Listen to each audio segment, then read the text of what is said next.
Greetings to everyone from Istanbul, from the Chamber of Architects.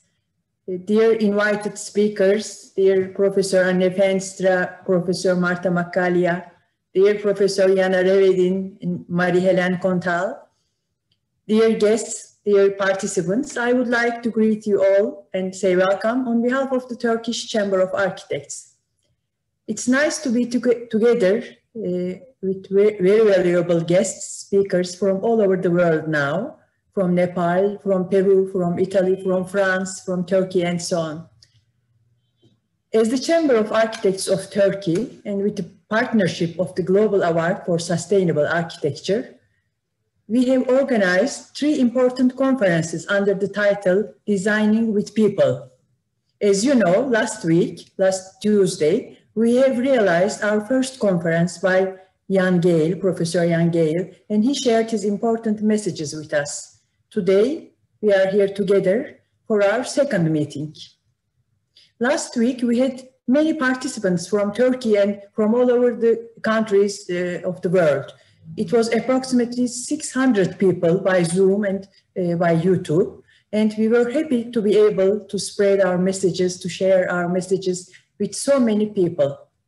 As I mentioned, the conference are realized with the support of the Global Award for Sustainable Architecture program, which has a very special and unique value because of its approach and its philosophy in architecture today. Every year, 5 outstanding architects, planners, thinkers, writers are awarded for their successful works under the frame Sustainable Architecture and Future. Today, we will listen to 2 valuable keynoters, Professor Feenstra and Professor Marta Maccaglia, who are the winners of the Global Award for Sustainable Architecture program. As the board of the Chamber of Architects of Turkey, we are grateful to be able to share their remarkable, outstanding approaches in architecture. We believe that we need their ideas for today's architecture and architectural criticism to promote social, cultural research in our profession. In our program today, our first keynoter will be Professor Feenstra. He is one of the laureates of the Global Award in 2012, I'm sorry, 2012.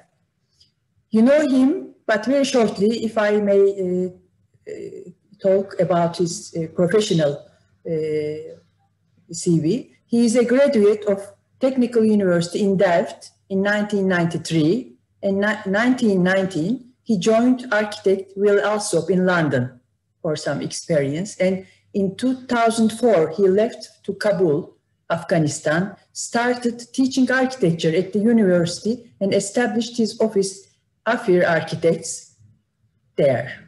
In 2008, he opened a second office in Hoorn, in north of Afghanistan. And in 2009, Feenstra started to teach at the School of Planning and Architecture in Delhi, in India. He is the founder of the Archi platform and Design Center for Research, Architecture and Urban Planning. He also has been teaching in many different countries, in many different schools of architecture all around the world. In one of his interviews I would like to share with Marie-Helene Contal, he says, many architects were becoming stars, more and more exclusive, like a luxury brand. I did not like that. Time to start something completely new, to try to bring design closer to people, work with them and realize architecture together. Today, the title of his speech will be Architecture and Equipoise. In his lecture, he will be talking about different collaborated design processes from Afghanistan to Sri Lanka, Nepal, and many other places, giving examples from the projects he was part of, and will emphasize the importance of collaborating with the local people and designing with them. And our second keynoter will be Professor Marta Maccaglia at 5 p.m. in Turkish time. We will meet again. But before the keynoters, as in the last week, actually, we have very special introductory speakers you know them, Professor Jana Revedin, who is the founding president of the Global Award for Sustainable Architecture program and currently a professor at the École Spéciale d'Architecture in Paris, and also a very valuable delegate of the UNESCO. And Ms. Marie-Helene Contal, who is the director of the Department of Cultural Development in Cité d'Architecture et du Patrimoine in Paris, organizing this award program as well. They shortly will share their ideas on today's scope of architecture and approaches and inform us about the mentioned award program. After the speeches, we will have some time for questions and answers.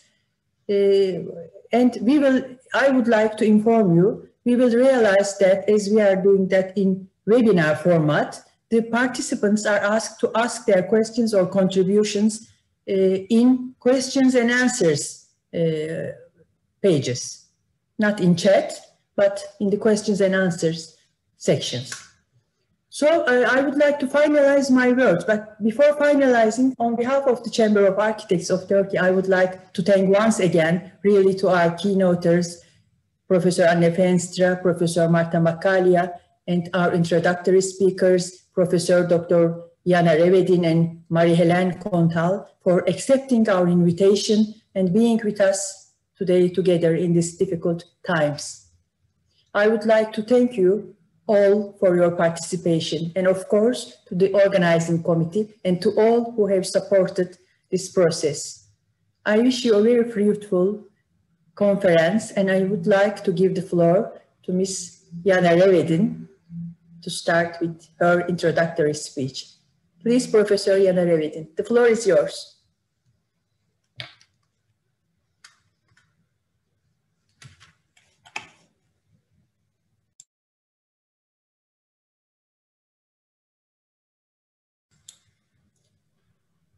You need to unmute. Unmute? Yes, please.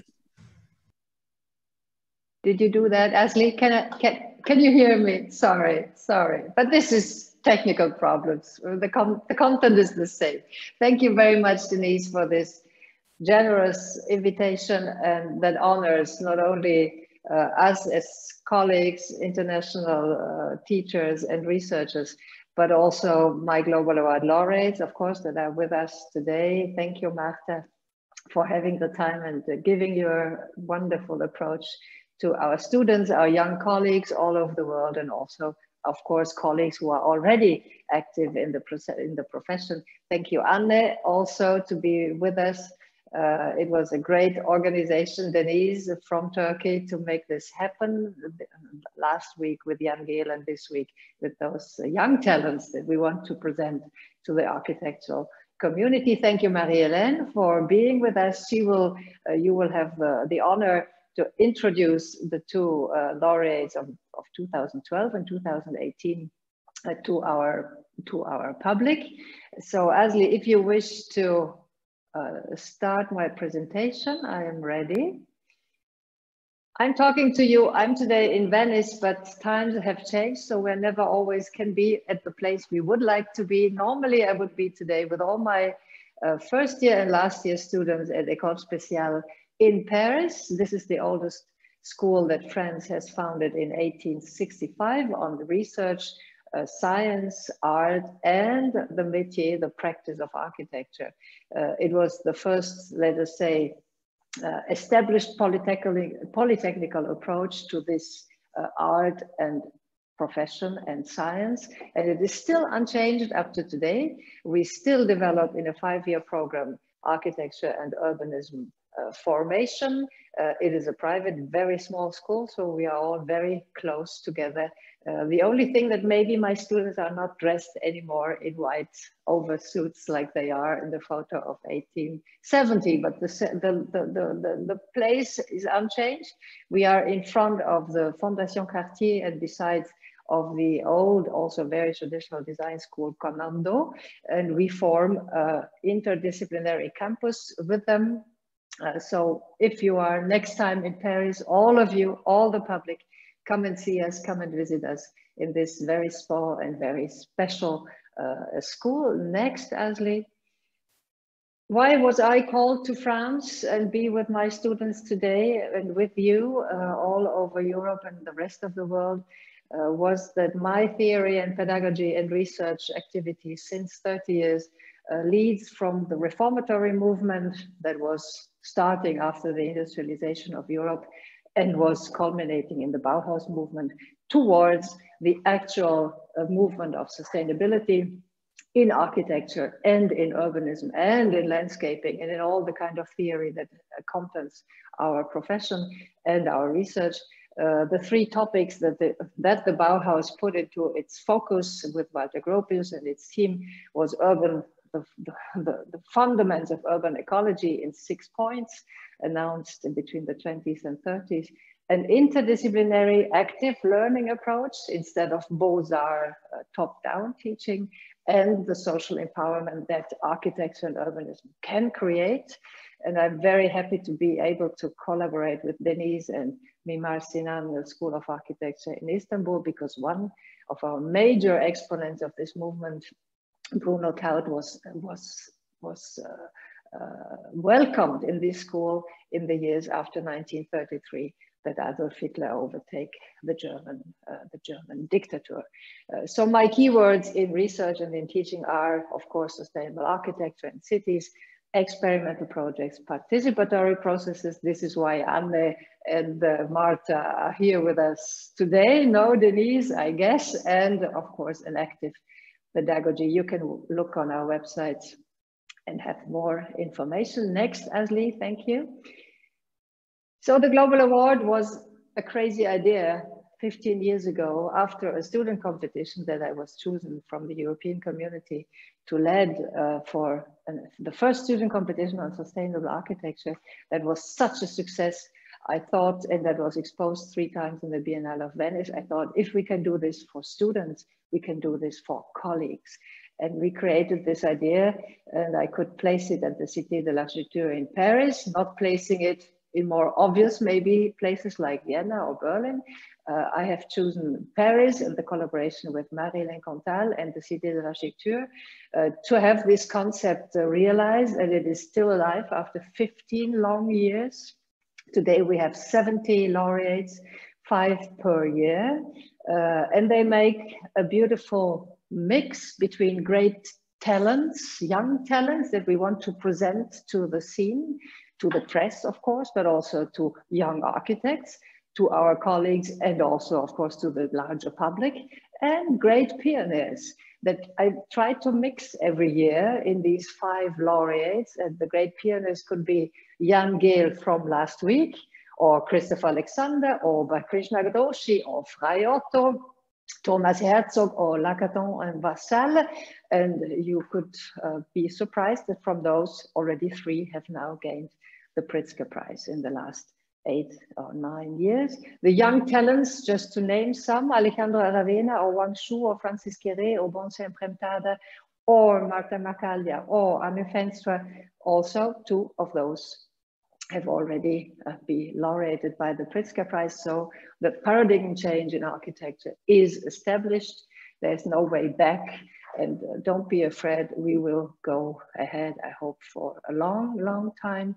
And if I see, Denise, the energy and the beauty of this movement go along, and by the way, Denise is not only my very estimated colleague in research and in teaching, but also my colleague in the UNESCO UCTEA setting of the global development of research and teaching in architecture. And also I invited her to be our honorable member of the Global Award scientific jury who chooses and who decides on the 5 laureates. Denise, you can say that thanks to your activity and your energy, this movement is taking ground and will not be invisible, impossible to make it invisible today. From the beginning, that was a great help and a great accomplishment. UNESCO put the Global Award under its patronage, and since 15 years, we are still together with the Cité de l'Architecture in Paris, also quite an unusual, long and fruitful partnership, and I hope that this will last, let us say today, forever. So the next, please, Asli. This is photos that I added between last week and this week. It's beautiful, no, Denise, to see how things work together. The 2018 ceremony, that was the year you were not yet in the committee, and we have the 5 laureates of that year on the floor, and it is Anne Lacaton and Jean-Philippe Bassal. In the back, hiding Bonse and Premtada, the 2 guys of Raumlabor. Marta Maccaglia, you remember, you are here with us today, and Nina Maritz, the next, Asli. And now in the group photo, you see par hasard, like you say in French, by chance. Also Anne Feenstra was there that day, because many Global Award laureates, also others from other countries, they often join the ceremony just to be part of this community and just to exchange more and give their expertise and their living situation to the group. You see also Salma Samar Damlouji from Lebanon, just in the front on the right. So Anne, you were there in the same moment, and I'm happy to have Marta and you today together for the talk. The next, and this is what we do by this community, is not only to give a prize, as the prize is nothing, it's just an honor. We don't have money to give you. We write on you, we make you known, we try to discuss you and to enter you into a global dialogue between colleagues and between young talents and of course the greater public. But not only that, we also write with you. This is of course my part as a theoretician. I feel certain topics that are urgent in a certain historical moment, and we write on, let's say, the Ville Rebelle, or to build with the unmaterial, which has so many forces that can be important for architecture. There I call the great pioneers as much as the young talents, and we publish texts that are very easily produced. They cost quite nothing, so the students can afford them, and they are very nicely and thankful. I'm thankful for this, Denise. They are always criticized in the Turkish press. So you are my ambassador for those texts and this theoretical work that we push forward. And the next and last, Asli, a program also that we follow by the Global Awards is not only to write on and write with our laureates, but to do projects with them. And we have a series in the last 15 years of projects that we did in participatory engagement and synergy together. The newest that I present today proudly is the invitation to the International Exposition of Ile-de-France in Architecture and Architecture Biennale that we will realize, hopefully, let us say, in 2022. It was replaced from this year to next year. Together with Marie-Helene and the Cité, I'm the curator of this exposition, and we could choose the next, Asli, perfectly, 3 exponents, 3 laureates that represent 3 continents, the Americas, Asia, and Orient. And you will see next year, you will follow up how we do installations at scale 1:1 in the courtyard of the Chateau of Versailles on topics like the right to the city, architecture as political catalyst, and architecture for universal synergies. Thank you for this introduction time and for your interest and attention. The last, Asli, please. I will pass now on to Marie-Helene Contal, who will present the 2 speakers of today. Anne Feenstra, he's from Holland, but having his office and activity in India, Global Award 2012. Marta Maccaglia from Italy, but working in her new home country, Peru, since several years, Global Award 2018. You see the front page of my course. This is all the students who are sitting here and listening to you. It's called The Ergonomics of the Human Soul for a Habitat of Inclusion. And I think as much as to Marta as to Anne, this will speak. We start with Edmund Husserl and the phenomenology, Carl Gustav Jung, of course, his psychology the unconscious. And we go up to Umberto Eco, Aldo Rossi, Gianni Pallasma, and to exemplary architecture that you produce. So it's about the 5 senses, and I'm sure that all young people, Deniz, all students and all young colleagues who listen to us, they will find the interest how architecture can touch our 5 senses in the work of Anne Feenstra and Marta Maccaglia. Thank you, Marie-Helene, to introduce our 2 colleagues. And thank you for your attention. Yes. You see me? Yes? Hello? Yes, it's okay. It's okay, okay. So thank you, Deniz, thank you, Jana, to give me the opportunity to introduce 2 friends and 2 people so inspiring, Anne Feenstra and Marta Maccaglia. You know, the Global Award was given several times to architects emerging from Southern countries and having a deep understanding of globalization, like Wang Shu, as you quoted, and or Francis Quéré. But what is globalization? According to the American analyst Thomas Friedman, globalization is a Western spreading movement. We are globalization, as he said, as he wrote in 2005 in a very famous book. May I disagree with this analysis? Architects emerging from the emerging world are showing us that globalization is far more complex than the westernization of the last century. Let's see, by example, how the African Francis Quéré combines Western ecology, yes, but with a very, very real local experience of scarcity, by example. How he combines, yes, European architecture with African economic solidarity in each project. Such a capacity of synthesis is new. It's a new skill for architects having not only 1, but 2 cultures.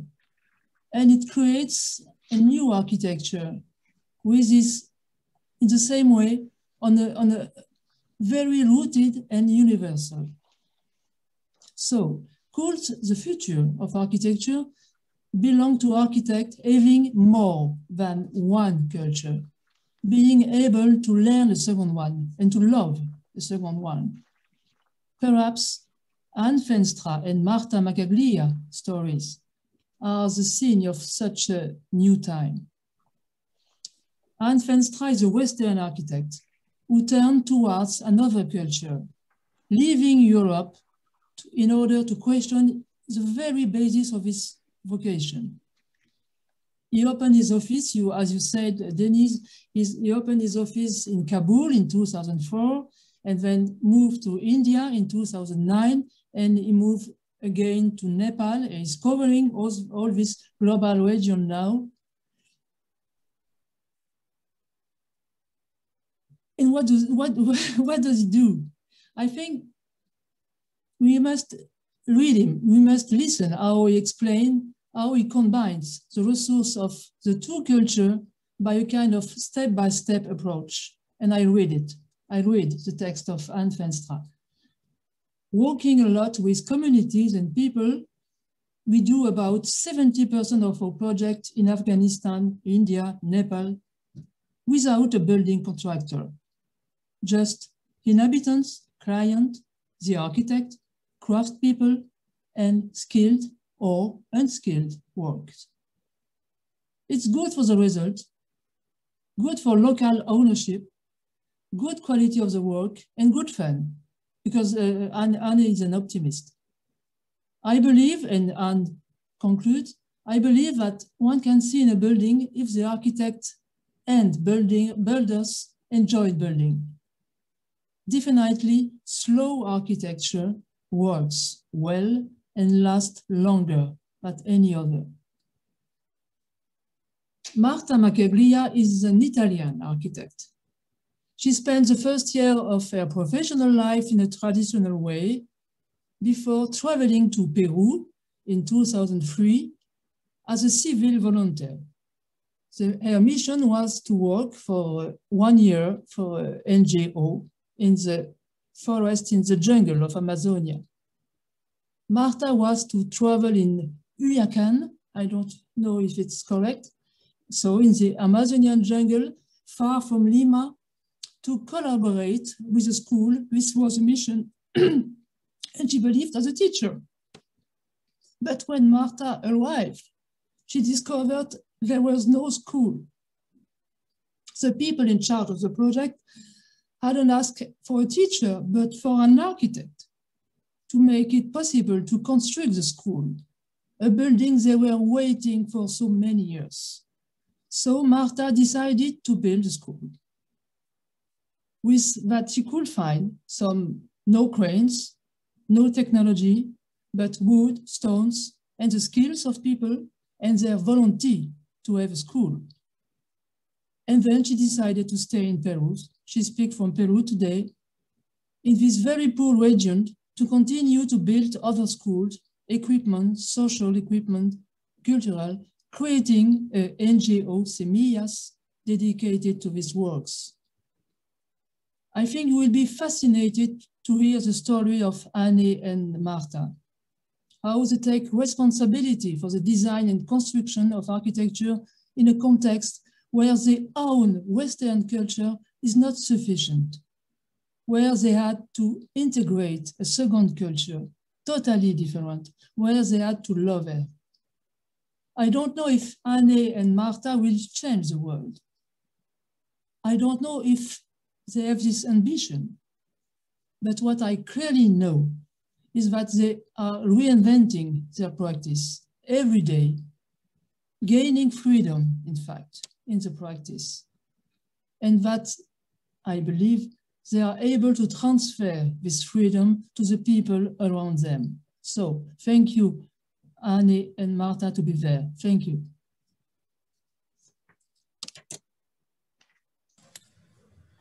Thank you so much, Marie-Helene. Thank you, Jana, once again. And now I would like to give the floor to our keynoter, Anne Feenstra. Please, Anne, the floor is yours.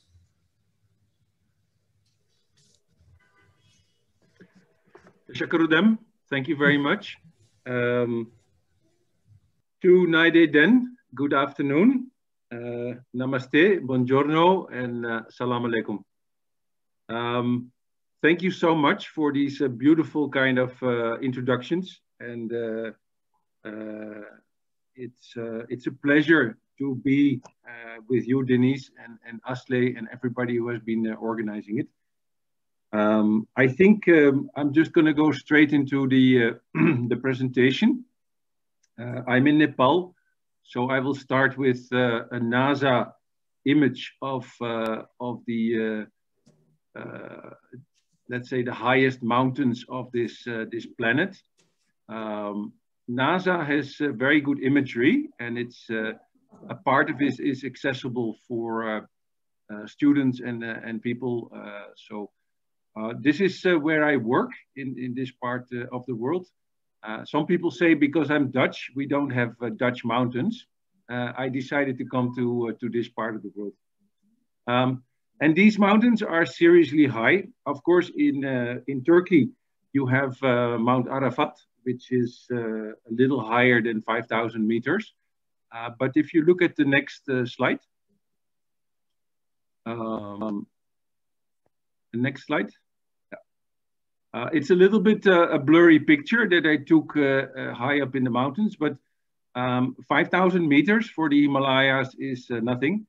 Even Mount McKinley in the US or Akukonda in the Andes in the Andes Mountains, it stops around 7,000, and that is almost where it begins in the Himalayas.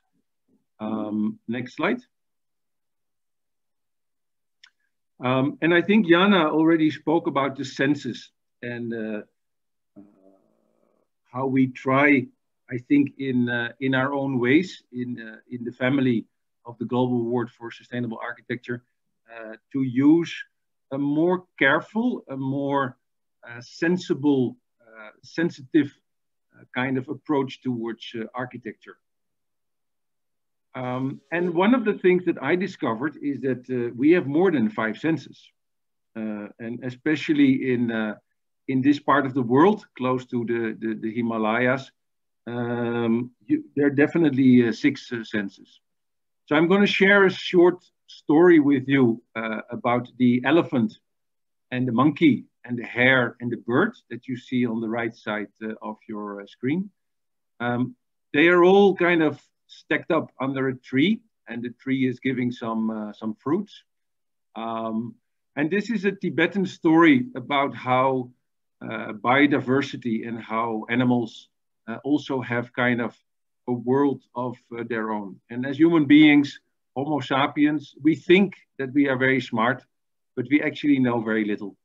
So the elephant is the first to speak and says to the other animals that when I was a young elephant, I remember that the tree was already grown up quite a bit. And when I had a bit of an itchy back, I scratched myself against the tree, and that was very nice.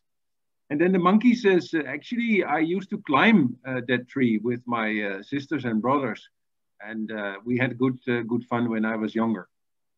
And then the hare says, oh, I think I'm much older than you guys, because we used to jump over the tree when it was a very small tree. And ultimately, everybody looks at the bird, and the bird takes a deep breath. And I said, you know, you need to understand where that tree is coming from. Once upon a time, I was eating some fruit, and when I had digested that fruit and I pooped it out, that was actually the beginning of this tree. So all the animals say, okay, bird, you are somebody we can kind of rely on. So this is a story, whether it is true or whether it is not true, but it's definitely, I think, something that triggers the 6th sense, and there's quite a bit of that in this part of the world. Next slide. This is the beginning of the Himalayas, where you see wild elephants. This is India. I have 2 teams at this moment, one in India and one in Nepal. And wild elephants are beautiful to see, but you should also be careful with them. Next one. Lizards also there. Next one. This is a very strange species. It's called Homo sapiens. This is me taking a plunge in a waterfall.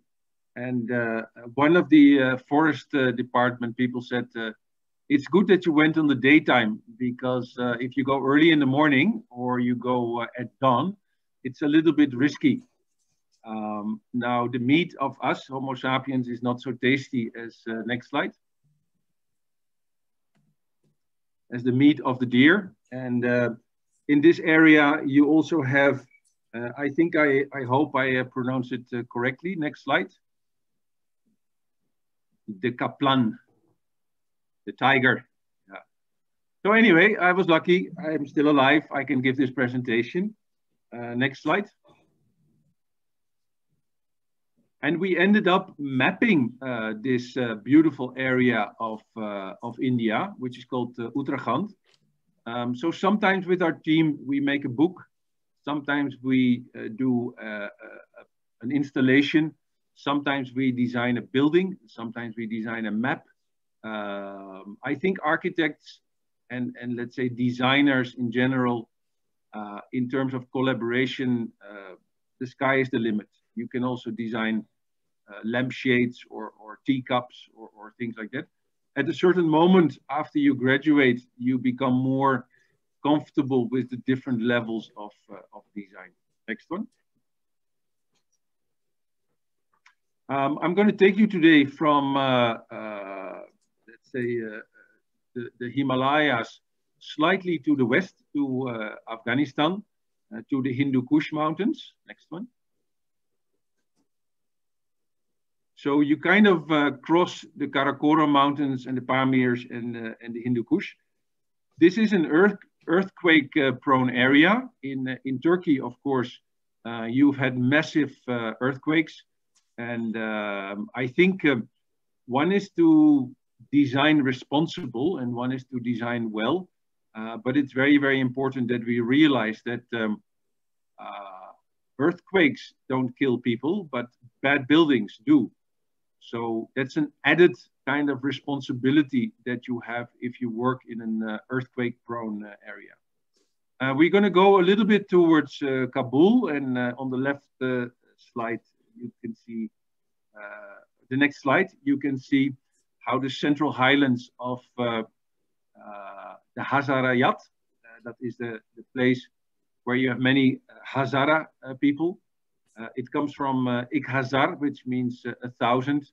These are supposedly the soldiers that were left behind by Genghis Khan. And they mingled with the local people, and you can see it in their features. They have slightly more Mogulite features.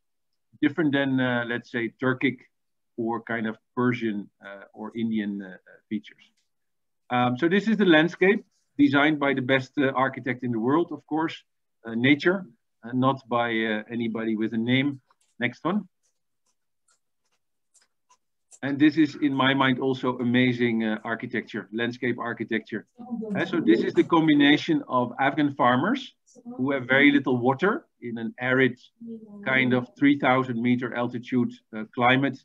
You also have these climates in Turkey, especially towards the eastern part of Turkey.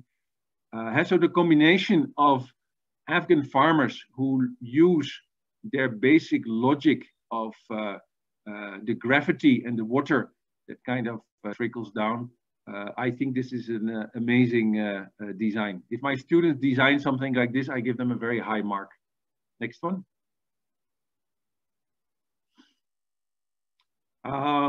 Yeah, you can go back one.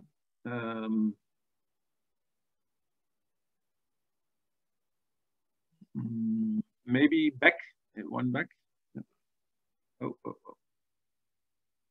Yeah, one more. Yeah, there you go.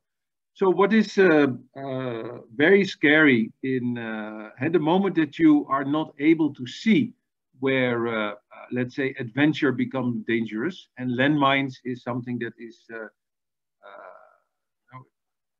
it's really, really scary. So it's very, very important that you are also careful where you go. Next slide. And who you meet. Next slide, please, Ashley. Yeah. This is a destroyed palace in Darul Aman. This is outside of Kabul. Next one.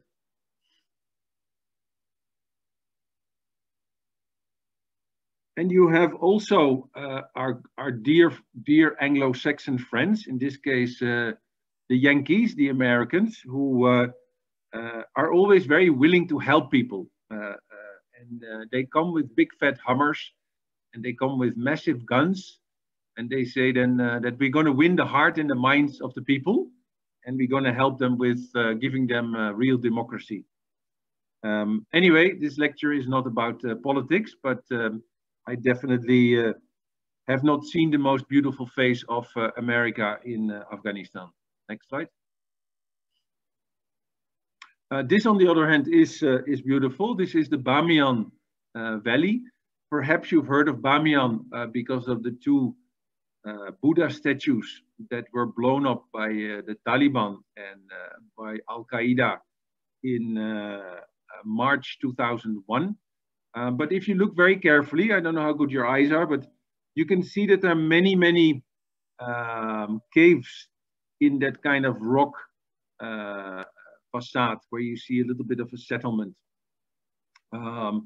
So once upon a time, Afghanistan was a Buddhist country, and there were about 1,000 monks living in this crossroads country. UNESCO, when the Buddha statues were blown up, they decided, very good, I think, to not only make the Buddha statues UNESCO World Heritage, but to actually make the whole valley where the civilization had taken place, where you have still today many cave temples and cave residential areas and cave kitchens which you can kind of visit as a total World Heritage site. Next one. So when you stand here under the 53-meter high Buddha that was blown up because they put a gun to the heads of the local people to place the dynamites in the Buddha statues. They didn't like figurative kind of expressions. When you stand here, you get very angry. This is such a nasty and unnecessary kind of criminal act towards culture from, in this case, about 1600 years old. Next one. This is how they used to be. It's still on a post stamp, but you can't rebuild it because they were built by sculpturing out and removing material, not by kind of building it up. Next one. I'm taking you a little bit further to the west. It's about 2.5 hours drive, and the landscape is absolutely stunning. I have had the pleasure to travel quite a bit of the world.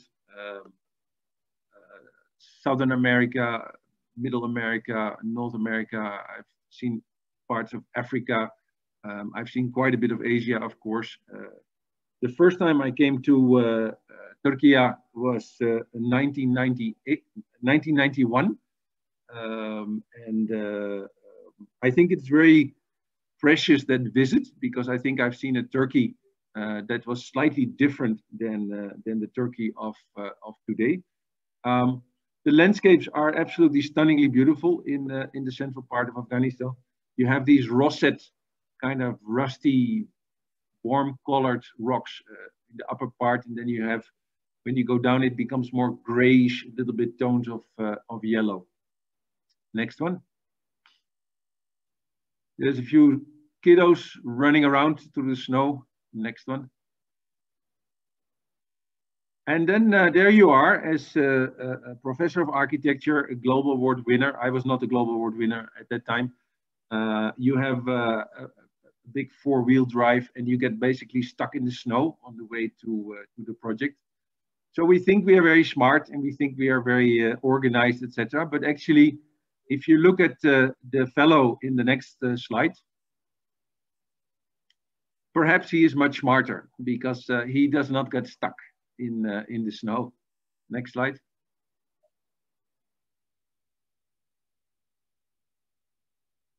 So this is one of the buildings that we designed.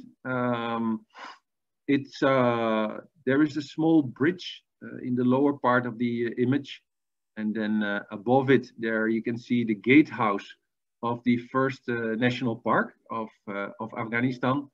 And I think that sometimes I talk to my students about architecture, and I say that I always try to make an architecture where it's really, really difficult on the photograph to find out where the building is. Then I think I've done a good job. And so it's a kind of a camouflage architecture. It's almost the opposite of what our dear friends Rem Koolhaas and Jean Nouvel and let's say the loud architects, where you really have to see the building, and the building is making a lot of noise and asking for a lot of attention. In my mind, in my world, nature is by far the most powerful force on the planet. And as human beings, we should be a bit more humble and try to design with nature rather than against nature. What, unfortunately, I think quite a lot of engineers and architects do. Next slide. So this is one of the things, if you are at 3,000 meter altitude and temperatures drop down to about 20 degrees below zero, the sun, the winter sun, is your big, big friend. And so can you design a building where you actually welcome the sun? And if the sun comes into your building, how can you keep that solar gain into your building? Next slide. A little bit of a zoom in of the gatehouse. So basically you pay, as a foreigner, you pay here $5. And as an Afghan, you pay here about $50. So you have different prices. I think that's a great thing. That contribution of the entry of the national park goes actually in the system of maintaining the national park. So yes, we do architecture, but it is also very important that the context of a national park, that there is some sustainability, also financial sustainability. You can see that we've used mud mortar, adobe, earthen architecture, you can see that we've inserted flat stones to take out some of the tensions that you have in an earthquake-prone area. The feet of the building, you can actually not see it because it has half a meter of snow. And we've done a building in Kabul for a German organization called GIZ, where we used also these flat stones. If we can see the next slide. So this is the building for the Germans, where we used these local kind of flat stones. It's a very simple building. The only thing that we've done is kind of figure out how to make a thick roof. So it's a double layered roof with an air gap and thermal insulation. And then the windows have a bit of a perhaps graphical kind of pattern. Next one. The beautiful thing of contemporary architecture is that it's highly crafted and we get very inspired by it. But the disadvantage of vernacular architecture is very often that either the ceiling heights are very low, that is one. And the second one is that there is a very, very small amount of light coming into the buildings. Because most of the time vernacular architecture is related to farmers, and farmers spend most of their day on the fields, and they don't spend as much time as, let's say, middle-class families, architects, designers like yourselves in your house, where you would like to have larger windows. Next one. So back to the Bandi Amir National Park project. This is the larger kind of building. It's almost 100 square meters. You can see that the southern side of the building has many windows facing the morning sun. And there is a microclimate building up because of the accumulated warmth of that area. You have a little bit less wind. The wind comes from the north, and it is kind of, you can see it, the turbulence around the side of the building where the wind, very often it is dry snow, so most of it gets blown away. Next slide. So this is passive solar energy. Sorry, I'm just going to take a sip. This is, if you're going to go back one. Yeah. So this is all given by nature. I know that in Turkey today you had not a very good sunny day, but I've enjoyed the Turkish sun, and especially in the winter time, it's a blessing if you have the warmth of the sun. This is one of the first buildings in Afghanistan with double glazing, where we literally sat down with carpenters and showed them how to install two panes of glass in a larger timber profile. If you look at the columns and the capitals are of 120 kilogram of local marble. Like in Turkey, in Afghanistan, they have fantastic different kind of stones. You travel 20 kilometers and you have a whole spectrum of different stones that you can kind of work with. And because they've used this for a long period of time, they also have the skills and the ability to work with it. And for us, it was important as architects that the glass was in front of this whole kind of structure and pouring up letting the sun in. Next slide. So here, if you look very carefully, you can see the 4 centimeter air gap between these two single sheets of glass. So this is not triple Glaver Bell or Saint Roche kind of imported argon-filled double glazing. This is made in Afghanistan, central Afghanistan, in the middle of nowhere, double glazing. But it works, and to get the detailing right, to have that big fat piece of marble, and then to link it to the facade that is slightly curved, that was, of course, one of the three-dimensional challenges of our team. Next slide.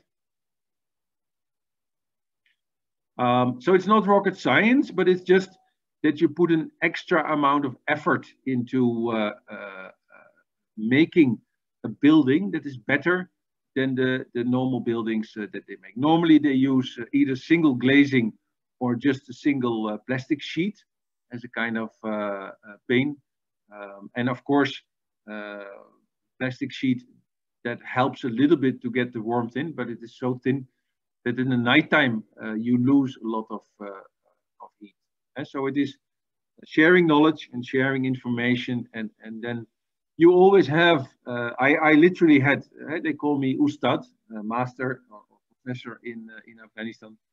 I literally had local Afghans telling me, Ustad Anne, are you mad? Have you lost your mind? We have already put in one piece of glass in the window. Why do you want to put a second piece of glass in the window? So the conceptual idea of thermal insulation of that air gap of 4 centimeters is actually doing a great job for their comfort of the building, is a novelty for them. So I'm okay to be declared slightly mad, but once they see, especially in the winter, what the result of this facade is, and of the passive solar energy basic principles is, they now, if you go to the national park, in the villages, they use double glazing in the same way as we did it, because people are people. If they have seen something that is not too difficult to replicate it, and it gives you a good result, meaning more comfort in the winter months, it's great. So I don't believe in copyright. I believe in sharing and believe in radiating out ideas that maybe are slightly an improvement to the existing. Next one. This is John Ruskin. Next one. So this is where we are. Your orientation, west of Bamiyan, there are 6 beautiful lakes, and we are about where the red dot is. Of course, in Turkey, you have Pamukkale, where you have also the high pH kind of water. In this case, we have 8.1, and had a natural sediment. Next slide. Next one. Yeah, this is the system that I talked about. So this is coming from United Nations Environmental Program combined with the Wildlife Conservation Society from George Schaller in New York. And so the idea is that how can the villages, how can the people who either live close to the national park, who are part of that, etc., how can you make them give them a greater ownership of and appreciation for the beauty of nature. That's a long process, and working with people is, I like that, but I've also seen many architects who find it very difficult, because if you ask people their opinion, they might not agree with you, and you need to have enough time to have kind of discussions and test out things, etc. Next one. This is a bit of homework where we actually identified, together with the Wildlife Conservation Society, all the people living in the national park.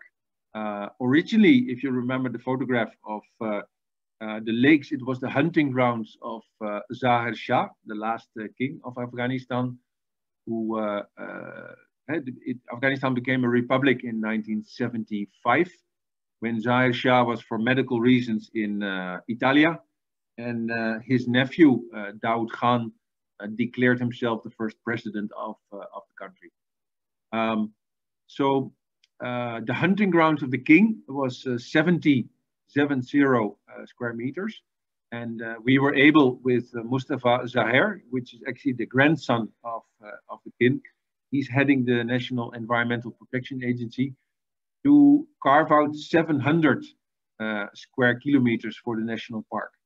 So the whole watershed, all the water that falls in the area that streams into these beautiful lakes, that is all part of the national park.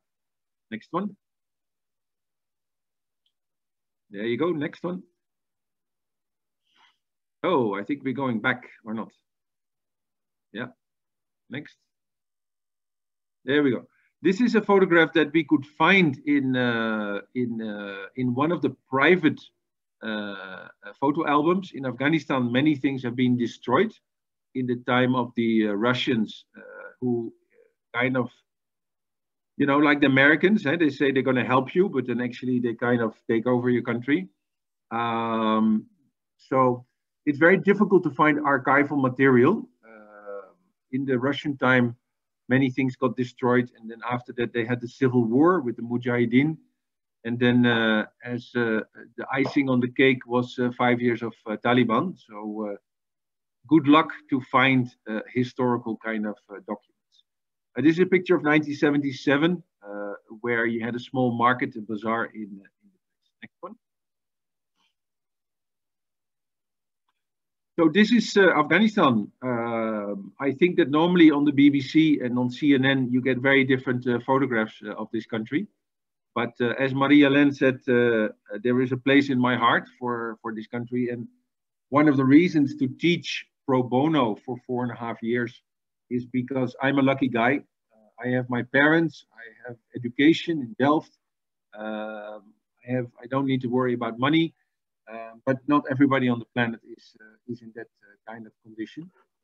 So I felt I could give, after working for 10 years, something back. And if you have Afghan boys and girls who are in mixed classes in Kabul, they really want to study for 5 years to become an architect, it's almost an honor for me to teach them. Next slide. I don't know how good your eyes are, but this is about 1,000 little fish swimming happily and growing up in the national park. Next one. And this is where two lakes kind of meet. In the back, you have Ban de Zulfikar, and the front portion is Ban de Paneer. Paneer means white cheese or cottage cheese. And you can see that sediment, the travertine, that you also have in Pamukkale. Next one. So naturally, over thousands and thousands and thousands of years, you get these sediments, and they build up a band, a dam, and that's why it's called Bandi Amir, the dams of the emir, of the king, of the ruler. And the moment that the water is not very deep, you get a beautiful kind of turquoise kind of blue. And the moment it gets deeper, it becomes of course, a deeper blue. Next one.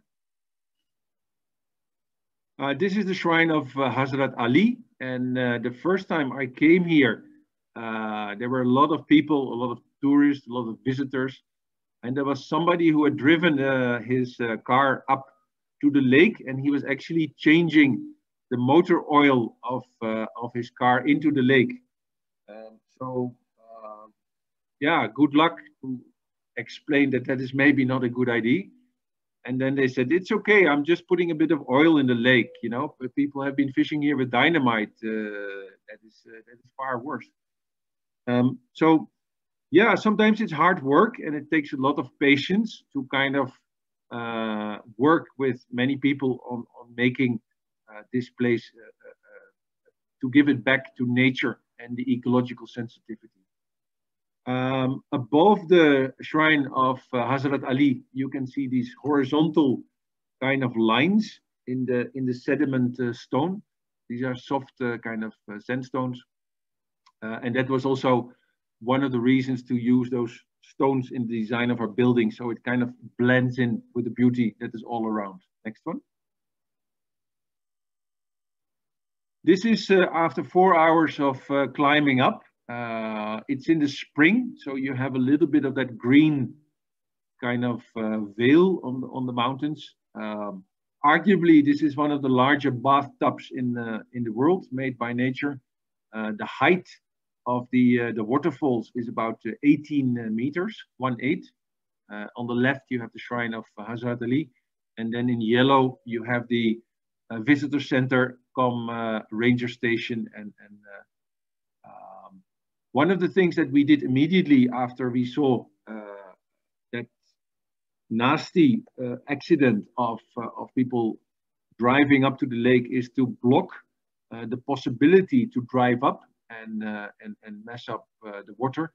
And we made the parking at where you can see it a little bit on the right side down in the center of the slide. Next one. We started a mapping exercise, planning, trying to kind of be very clear about what would be protected zones where people cannot come, to be very clear that on for you, the right side of the road, that there would not be any kind of vehicular movement anymore. People can go to the lake, but they should walk. It takes 15 minutes. It's a small walk, it's beautiful. So there's no need to have accessibility of cars everywhere. The other thing that we did is, I don't know, Asle, if you can find these 3 little black dots in the center of the slide, a little bit above the middle. Can you go there with the cursor? No, sorry, can you go back? Yeah. Anyway, one of the things that we proposed is to actually shift the road towards the west, away from the lake and from the waterfalls that are very sensitive. And the other thing that we did is offer an alternative. So if you see the top of the slide, you see a series of 8 smaller kind of guest houses and restaurants that we kind of said the eating and the drinking, not alcohol, because they don't do a lot of that in Afghanistan, but the Pepsi, the Miranda, and the 7-Up, and the music, that kind of should happen in slightly away from the ecological sensitive zone. Next slide. There's the gatehouse again, this time in the summer. Next one. This is a winter shot where you can see those horizontal lines. Next one. And here we are kind of finishing up the outside plaster of the mud plaster of the outside of the building of the community center and the ranger station. If you look very carefully, you can still see that one part is a bit wet. Next slide. If you go back one slide and you look at the color of the soil, the local soil that we used for the plaster of this building, and then you go 150 meters away where we designed, next slide, the public toilets, you can see that you really don't need any paint for your buildings. If you use the local soil and you detail your buildings in a way that the mud plaster is not going to get washed away, it really blends in very easily with the environment. Next slide. This is Ibrahim, and he is Hazara. You can see a little bit more Mughal kind of features. It's very important to spend time with local people and to listen to their ideas, and to kind of, if you feel as an architect that you have ideas that might help them, explain it and share it. Test out if what you have in mind, if that also works with them, because they will have their own language of interpretation and making it work. Next one. And then what I said, it's very important to organize many meetings. In Afghanistan, sometimes they call it jirga, where people come together. And it is difficult sometimes because people agree and people disagree and people have an opinion. But you need to give it time. You need to give it time to that you have enough people who think that the idea of a national park and the idea that the local people would all get a stake in these guest houses and restaurants, so they would actually financially profit from the national park, rather than a national park is you cannot do this, you cannot do this, you're not allowed to do that. If you do this, we're going to throw you in jail. So how can you include people in a difficult and slow process? So we started working on this national park in 2006. In 2009, the Afghan cabinet, by decree of the president, they made it an official national park. And in total, also with the rebuilding of the bazaar, that I will show a few slides about it, we spent about 5 years on this project. Next one. The only lady on this picture is the female governor, Habiba Sarabi. She's absolutely one of my heroes. She's trained as a doctor, and she felt she should see if her brains and her organizing capacity could help to push this challenging province where you have a lot of poverty to put it forward. So there are 36 men in this room, but she's ruling the show, and it is fantastic to work with her and see her how she was able to include very difficult kind of demands and wishes and things like that. And so in architecture, I don't think you can do anything on your own. You need many people, and you need to build many momentums of sharing and ideas to actually push steps forward. That is, if you want to create inclusive architecture. If you want to do exclusive architecture, that is very simple. You just do what is like in China, how they built for the Olympic Games. You just take the bulldozers, you level the ground, you put big stadiums there, and nobody asks questions about the original people who were living there. So that's a different way of doing things. Next slide. This is Rabindranath Tagore. He won the Nobel Prize in 1921. He comes from Bengal, the same place as where my wife comes from. And he writes beautifully. If you have time, read some of his work. Tagore, this is his book, Creative Unity. Next slide. So in architecture guidelines and Neufert and all these standards that you learn in Delft, and they say that if you're sitting, the level of your eye is like 110 or 115 or 120 centimeters above where you're sitting. When you're standing up, it is 160 or 170. I'm a little bit taller, so it's for me it's 180. But actually, the whole idea of architectural standards, and very often Western architectural standards, they don't make sense. Next slide.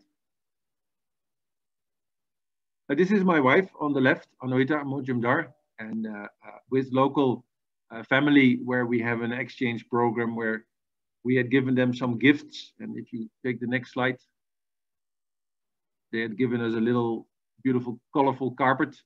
So the floor is actually very, very, very important. There is no chair to be seen. People in Afghanistan do not sit on chairs. They sit on the floor. So that means that you need to design in a different way. You need to design your floor as a very, very important element of comfort. And the other thing that I think this photograph beautifully demonstrates, in Afghanistan, not every woman is wearing a burqa. Next one. So the idea of a hypocaust of a floor that is very comfortable and that has a floor heating is not something new. The Romans already did it. If you go to Manchuria, northern China, Korea, that area, they call it a kang, where they use the heat, the warm air of the kitchen and the cooking to go under the floor, and then the accumulation of warmth in the dry stones and the dry sand will make that a very comfortable building throughout the night. Next one. This slide, you can see that we're making here many sun-dried bricks. This is the local soil. That's why you get this beautiful kind of colors. It had enough clay content, so we could make very good bricks. You can see the onion-shaped, where the fellow is standing in the middle of the building, the onion-shaped underground channels for the floor heating system. This is where 3 rangers sleep when they are on night duty. And you probably also noticed that the wall is fairly thick. We designed this building for an 80 centimeter thick wall. It's a cold climate, 3,000 meter altitude, -20. So there's nothing wrong with a thick wall. And they don't have the technology and the skills to work with cavity in this place of the world. So then you can impose as an architecture that you say, no, I want a high-tech cavity kind of wall with a super insulation foam or whatever. But I believe it's better to kind of work with people than kind of imposing all kind of material on them. The double glazing they liked very much. So that is, it's a mixture of traditional and of kind of innovation. Next one. Yeah, next one.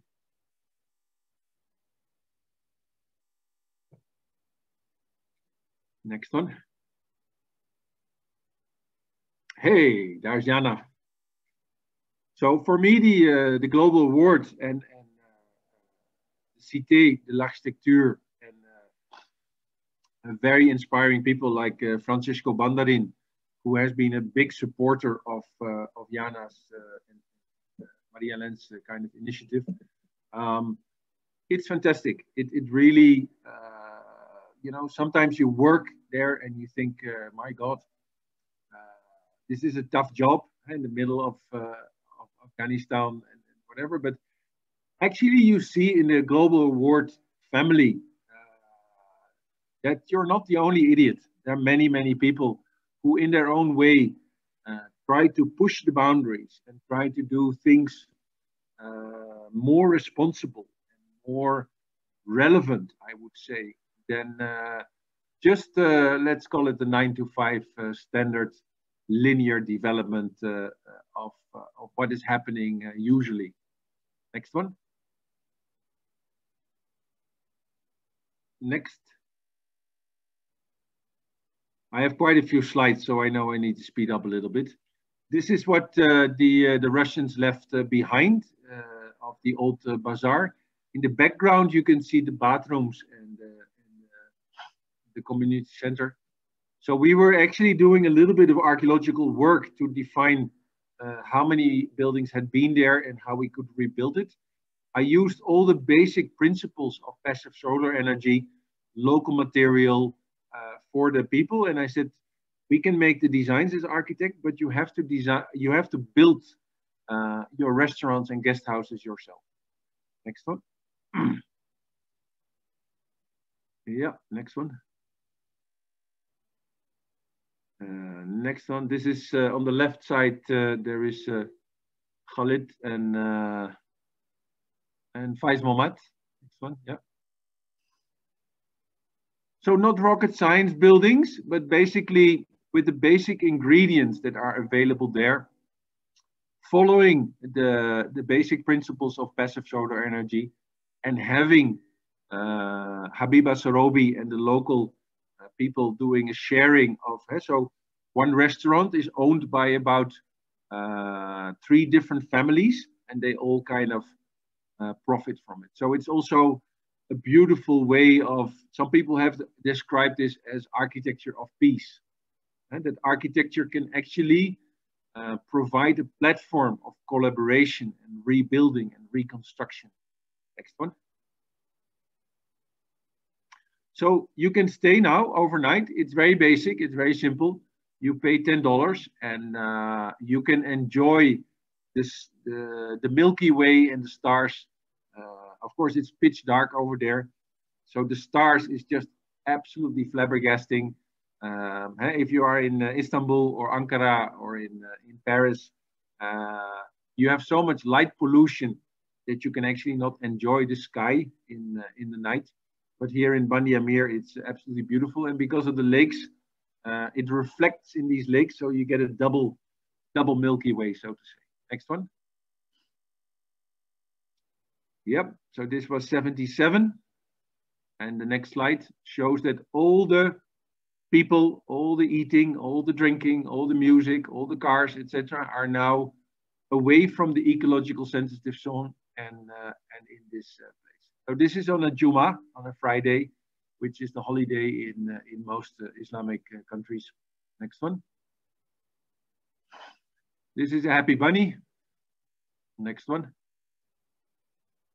And this is after we kind of changed it. So we were able to create a new ecological area. We were able, which was difficult, but we were persistent and we had good kind of collaborators to push the road to the other side of the ranger station and the community center. And in the left bottom corner, you can see the reconstructed bazaar. Next one.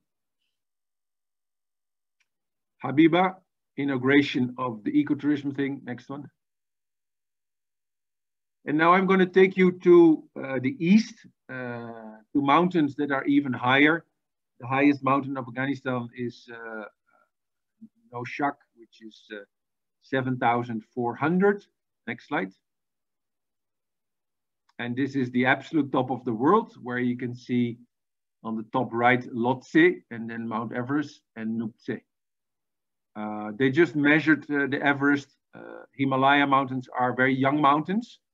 So literally every day, the Mount Everest is kind of growing. George Everest was a surveyor from Britain. He never came to Nepal, but he measured from India at that moment, let's say Victorian kind of the British Empire. They measured the Everest, and only 12 years after George retired, they named the mountain after him. I don't think we should call it Mount Everest. The Sherpa people who are living in this area and the Nepalis, they usually call it Sagarmatha. And Sagarmatha, if I translate it very simply, that means a little bit like the holy mountain. And I think that is a more apt name than to name it after some kind of British retired surveyor who actually never came to Nepal. The project I'm going to share with you now is about collaboration with the Sherpa people. Many people think that Sherpa people are the carriers of backpacks for tourists who are climbing. Many Sherpas are entrepreneurs, they are farmers. And once mountaineering came to this area, quite a couple of them decided to become a part of mountaineering expeditions. So that's probably where the confusion comes from. The project is between Namche and Kumjung, the two villages in the front. And next slide.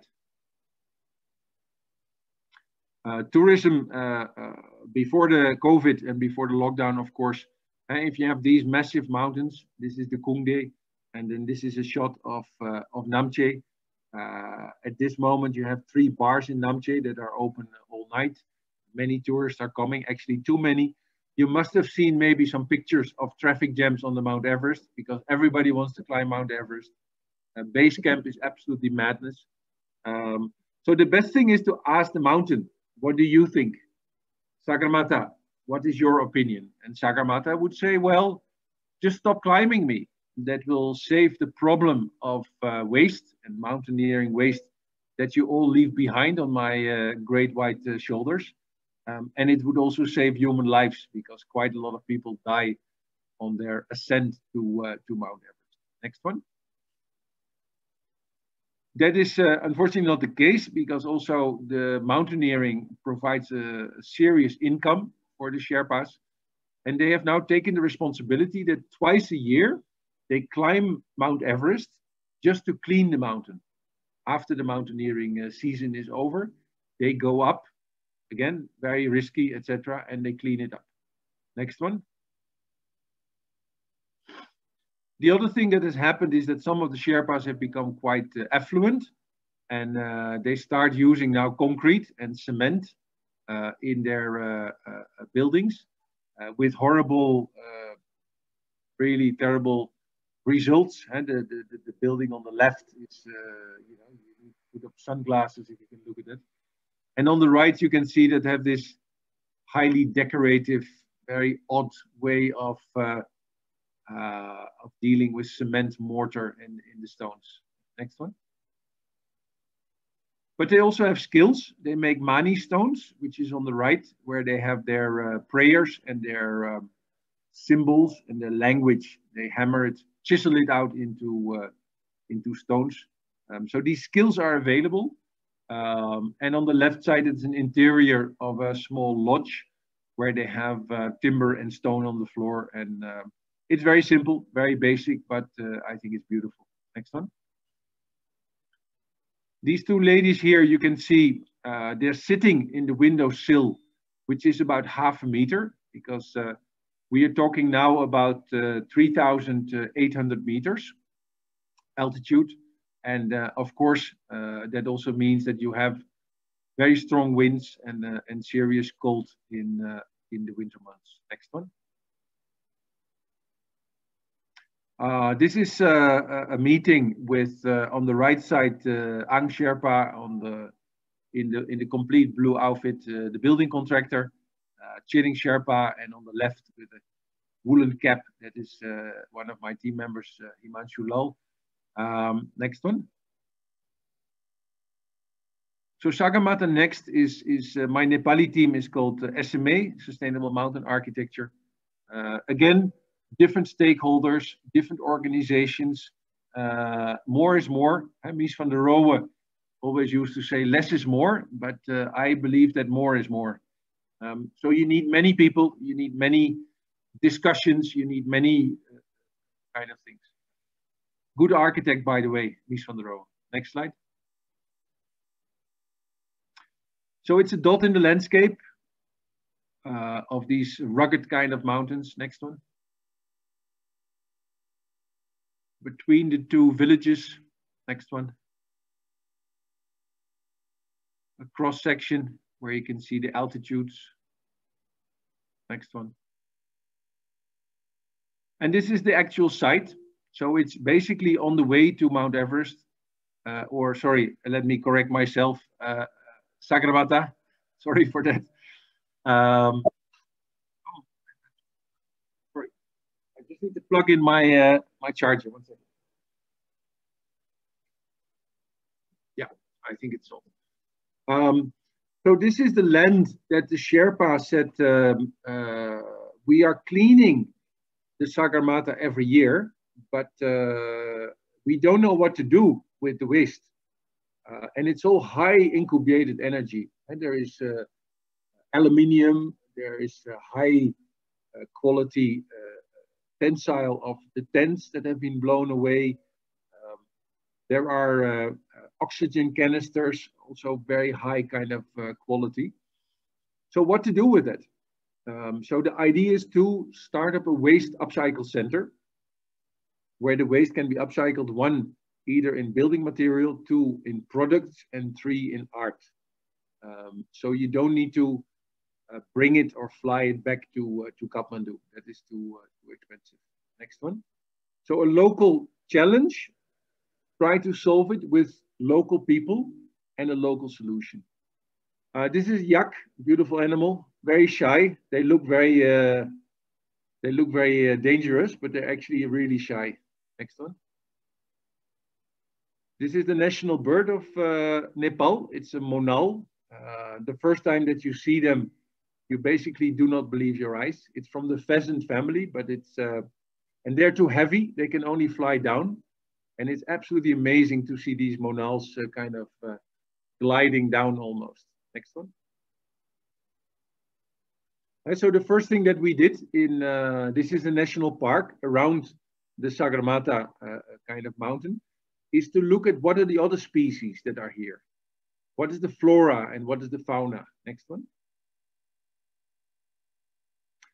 So if you start designing in an amazing, beautiful area like this, that we said that it should be, maybe it's like a mini village where you have a piazza or a small kind of square, and then you have the workshop where the actual upcycling takes place.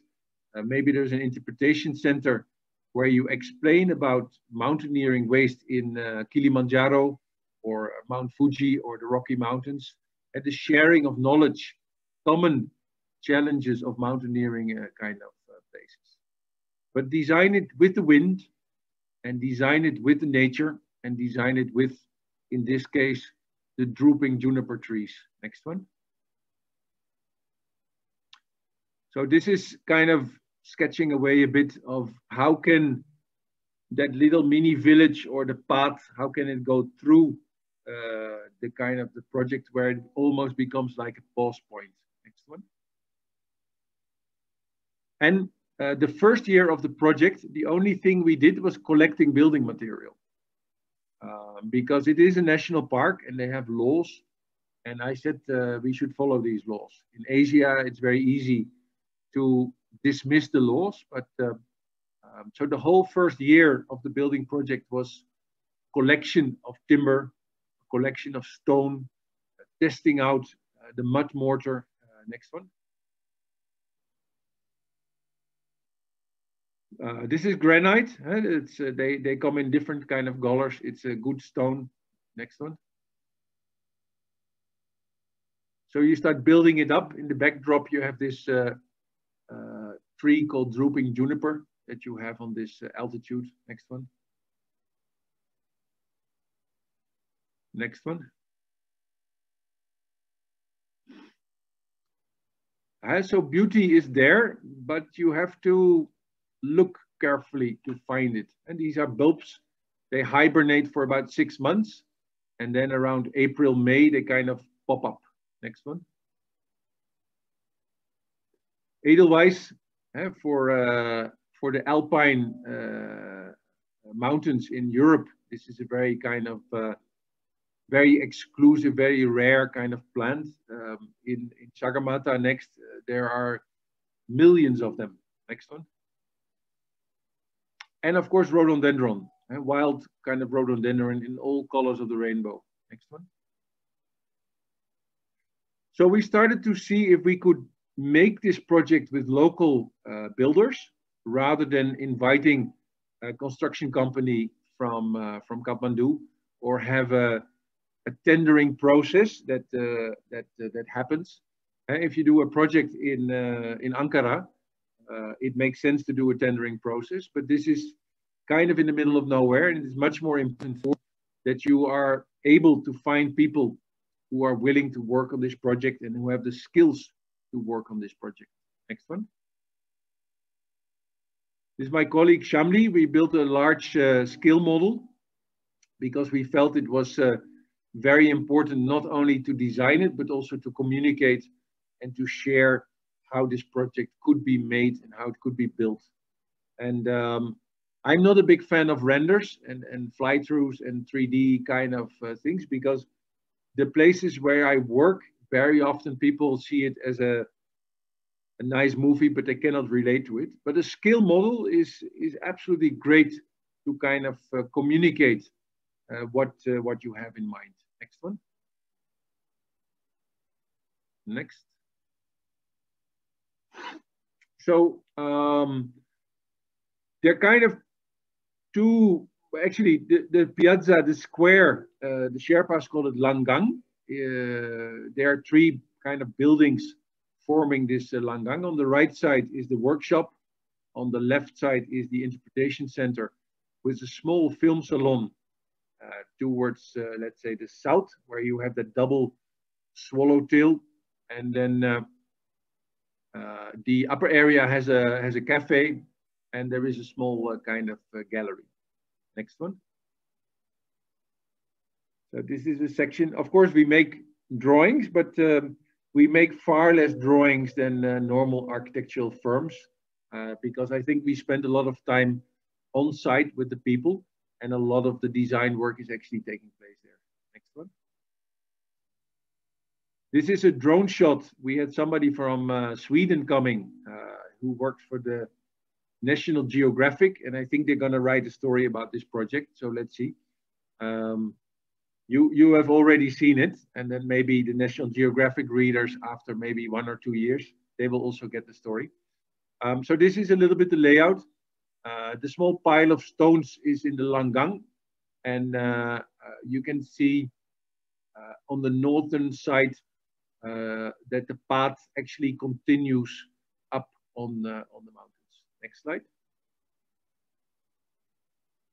This is the setting out. It is not, there's no fire or whatever. This is just in the clouds, because you're at 3,800 meters. So you literally have the clouds rolling into the building site. Next one. This is me in the kitchen. I call it kitchen because if you want to do a different way of constructing than just a cement mortar and getting the cement bags up either by yak or by helicopter to this building site, because there is no road. If you want to come up with an alternative, if you believe that the mud mortar would be much more comfortable in the winter periods, if the mud mortar has a much better performance in earthquakes, then you need to prove and you need to experiment with the local deep soil. We don't use the topsoil because the topsoil, of course, has all the living seeds and the bulbs and the small kind of insects and animals.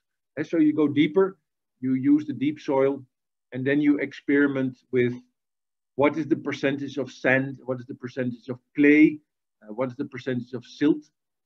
In this case, next slide. We didn't have enough clay in the local soil, so we decided to kind of use yak dung and cow dung. So dung is poo from the bovines. Human beings have not very useful kind of poo, but yaks and cows, they have 4 stomachs, and what comes out of the yak and the cow is actually a great building material. Next one. So this is a zoom in of a yak dung or yak poo, so to say. It has fantastic fibers because the yak, they chooses out many herbs and very good fibers for your mud mortar. Next one.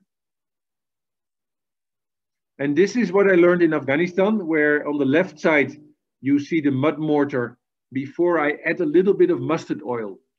And this is organic mustard oil. It is not industrially produced, but it is pressed kind of by hand, by force.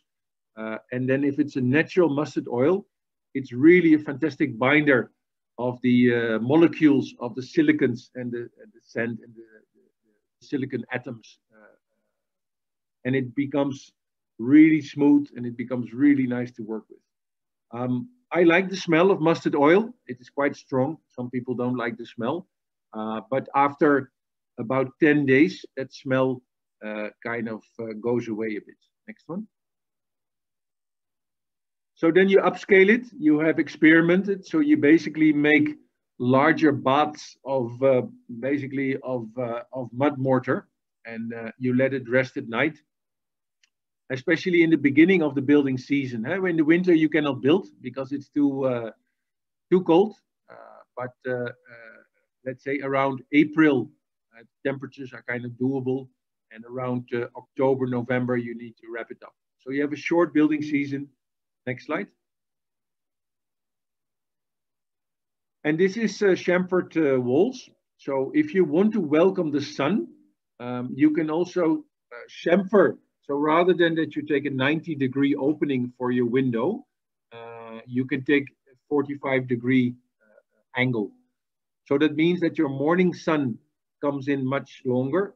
And then if it goes towards the afternoon sun, you also still welcoming in the sun. You can see it a little bit on the drawing. I'm sorry, I don't have a better slide than this one. Next one. This is from the top where you can see it kind of clearly. And that if the sun comes under an angle, because of the chamfering, it still comes into the building and warms it up. And these are basic principles of passive solar energy. The micro-concreting is the vertical micro-concreting. And so the only concrete that we used in the building is for the flooring beam. That is very important to separate the main structure from the earth. If you have an earthquake kind of situation. And in 2015, we had an earthquake of 7.1. And that costed the lives of about 9,000 people, and 500,000 people lost their lives. So when we started SMA, it was sometimes difficult to say to people, you should take earthquakes serious. But after the 2015 earthquakes, that has become, let's say, principles. I don't have clients. I don't believe in the idea of a client and an architect. We have principles that we work with. And it's a more collaborative kind of exercise. Between the architect and the principal, it is very healthy if you have a two-way traffic thing, rather than somebody who wants you to do certain things simply because that person pays you. So the system of the horizontal kind of flooring beam, then there is a roof ring beam, and in between you have the vertical concreting, and then you have the timber ties that hold up the stone wall. Next slide. Yeah, next. So here you can see it coming a bit, where if you have a longer wall, it's not a bad idea to make a buttress because of buckling and let's say the horizontal forces. This is the interpretation center, and then towards the film salon on the kind of left side of the sheet. Next one. So this is the last kind of image of the project. We've gone a bit further. We had discussed that maybe we should make a book about this project, or maybe a short film or whatever. We decided ultimately to make a short film. I hope, Asle, that you can share the film at this moment in time. And then after the film, it takes 8 minutes. We go back to the slides where I think there's about 7 of them left as a wrap up of the presentation. Can you start the film? By the way, you're doing an excellent job. Thank you, Asle.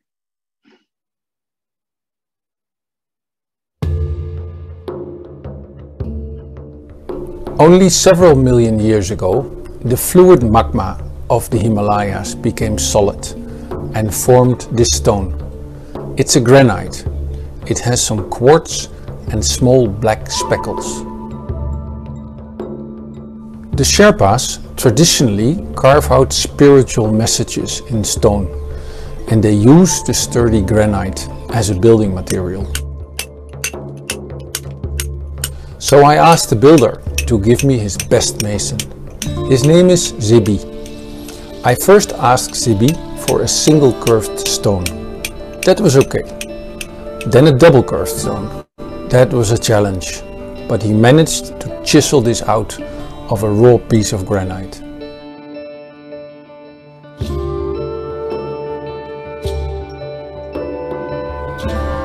Sagarmatha next is situated at 3,800 meters altitude, just above Namche Bazaar, the last larger town on the way to Everest Base Camp.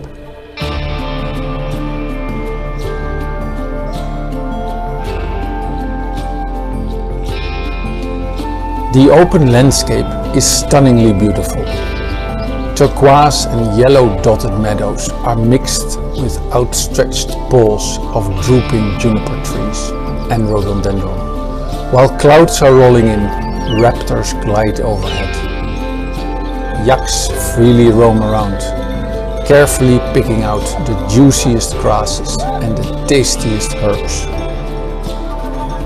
Everything is moving.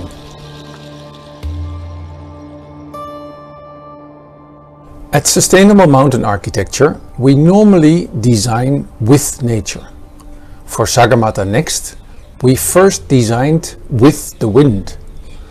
Carefully curved shapes of the interpretation center and the workshop deflect the strong mountain gusts. Together with the south-facing cafe, the buildings form the Langang Square. Langang is the flat area in front of a traditional Sherpa house. Here you can rest and recuperate. Drink some water, orientate yourself. It is a pause point. Enjoy the cafe and visit the workshop where waste is being upcycled. The Interpretation Center will provide insight and knowledge for you. Local school children are most welcome. For the Interpretation Center, the walls that we designed are curved, and that means that if the walls are curved and also the roof is curved, you end up with a very sharp point, this one, which might be a little bit aggressive. So we tested it out and we thought that if we do a double swallowtail by slightly cutting back the front part, it becomes very elegant. Once the full set of detailed drawings by the Sustainable Mountain Architecture team was completed, the first full loop of creating architecture was made. Next was the construction process, the challenge of the actual making of the buildings. Together, these two loops make 720 degrees of architecture. As architects, our team took time to explain the design of the buildings to the Sherpas. We wanted to find a local builder. News spread fast and everybody wanted to see what the project was about. Yes, everybody.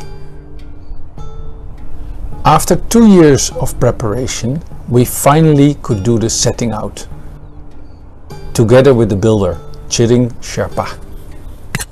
The foundations could be made just before the long winter set in. In a cold climate, in an earthquake zone, a well-balanced mud mortar is best.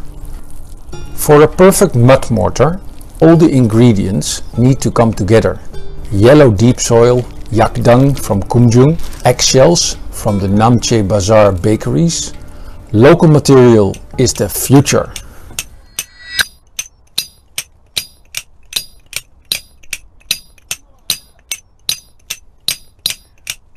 To bind the mix, I asked Chiring for mustard oil. After 2 days, he came to me with a big smile. He had found a small bottle and I could make the perfect mud mortar. Over lunch, I asked him where did he find it.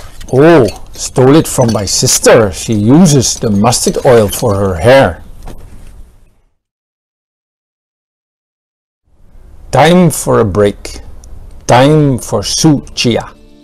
Made by our cook Dan, the mixed Sherpa, Rai, Tamang building crew all enjoy this heavy tea. The horizontal timber bands in the wall have a function. They make the buildings earthquake resistant. In the third building season, we reached the roof level. The heavy lunch made by Dan provides new energy needed to lift the 500 kilogram truss beams into their positions. 45 of them.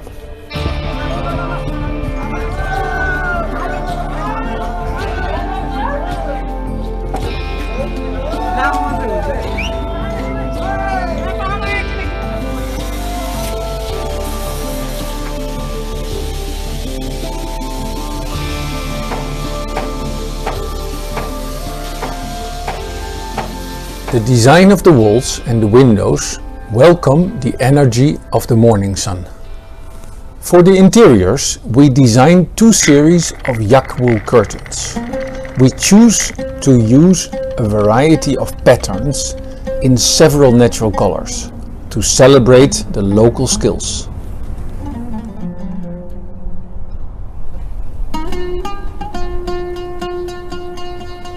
A century ago, Rabindranath Tagore from Bengal described what goes beyond the bricks and the mortar.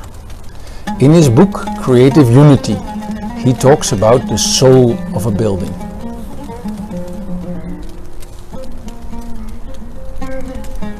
For the local children, it is an exciting day trip. For you, it is hopefully a life-changing pause point. From an Himalayan bird's eye perspective, it is just a dot in the landscape.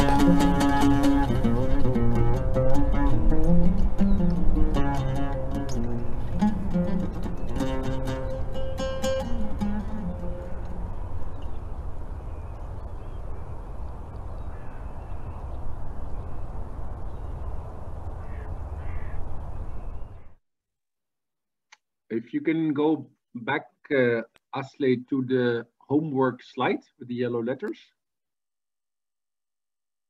Yeah, next.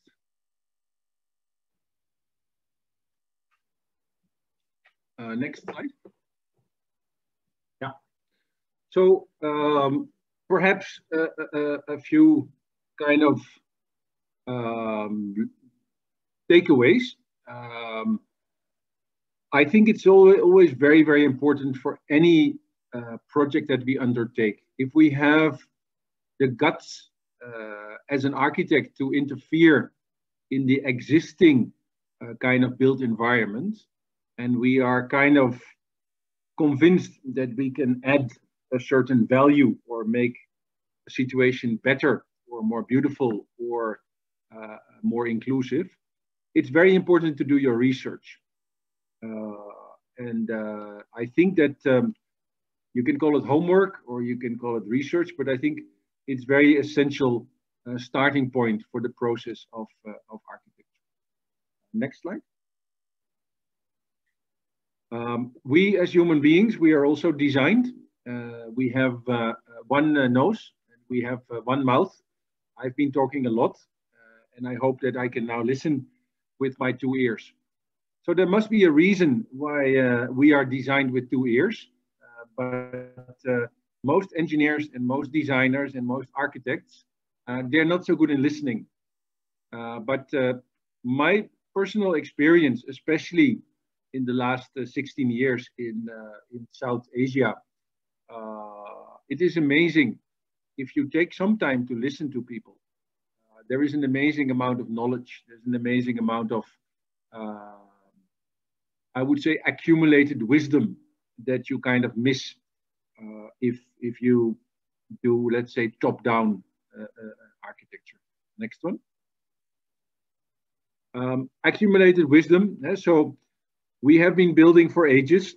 One, of course, an important architect is Sinan Pasha. The Selimene Mosque in Edirne, the Shehzadeh Mosque that was made for the young son of the Sultan who died. These are amazing, amazing accumulated wisdoms of constructing with domes and with semi-domes, etc., etc.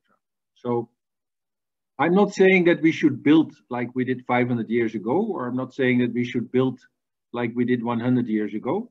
But I think the idea of brushing everything away, as I think Jana explained most clearly and most beautifully, and that the modernism kind of came along over the planet, and suddenly we need to do all kind of stuff needs to be thrown away, and it's a pity.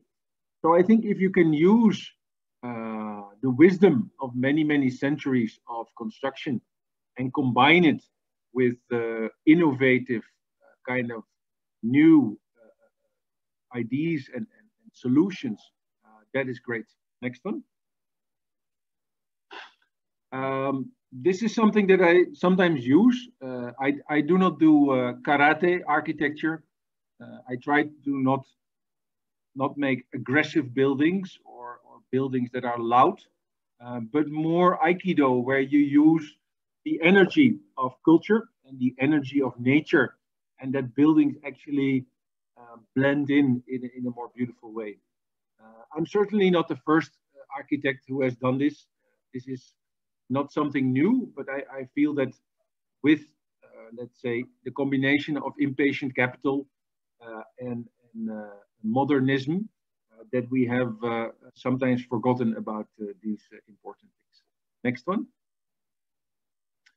Create ownership. I hope that these two examples and that my English is kind of understandable for the audience, that they have given some insight or maybe a small sneak peek into how important it is to include many people, to include communities, to include women, to include men, to include children of a certain area, and also take the task of somebody who creates and somebody who innovates very serious. So I have, I now give a lecture to the Chamber of Turkish architects, and I'm very happy with it. But I'm also very happy to give let's say, a small mini lecture to 3, let's say, Indian children who want to learn something about why this roof is curved and why it is not straight. So this is something about you need time to create ownership, and unfortunately, most of the time, the classical clients, they're always in a hurry. They want the building to be finished, and it needs to be done now. And if it can be done quicker, it is better. But if architecture is, and I think in Turkey, you have such an amazing history of I mean, I talked about people living in caves. If you go back thousands and thousands of years, you can already find habitat in your country, in Turkey. And then, of course, in the Osmanli period, or the English call it the Ottoman period, had this amazing amount of things that have been created. That was a different period. It was very much top down. But I think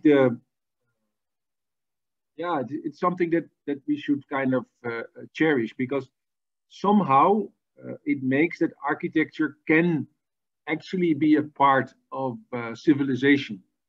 And this is something that is different from, let's say, the dogs and the camels and the monkeys, where if we say as human beings that we are making civilization or that we are civilized, so what's the hurry? What's the hurry of creating a civilization that is kind of more interesting? Next one. Anyway, I think I've talked a lot about this. So next slide. Next one. Yes, so then when the building is finished, the architect's job is over.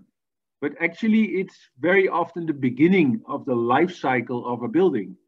So when you design and when you construct and when you're a site architect, etc., it's very, very important of, let's say, the maintenance or how your choices will have a big influence of how that building will develop over time when it is actually used by maybe school children, by maybe an office, maybe it's a family who live there, or maybe it's a museum, institutional building.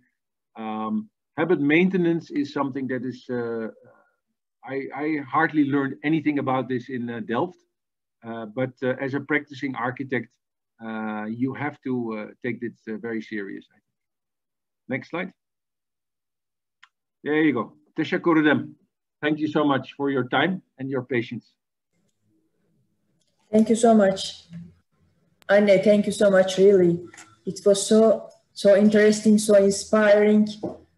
Really, thank you so much on behalf of all the audience, let's say. Really, in these conditions, the extreme natural and local conditions, and to create with such a really defined, sustainable architecture understanding, you have shown us in detail so much. Thank you so much. Actually, there are some questions. As I don't have so much time, we will just share some of the questions. Maybe Aslı will.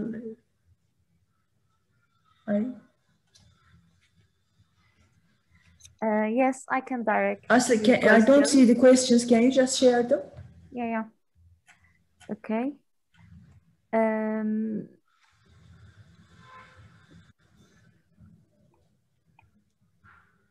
Sorry to make you wait.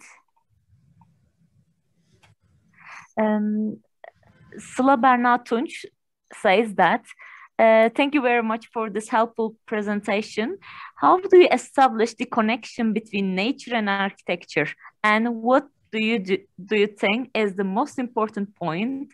And what is the most important thing in your design in general?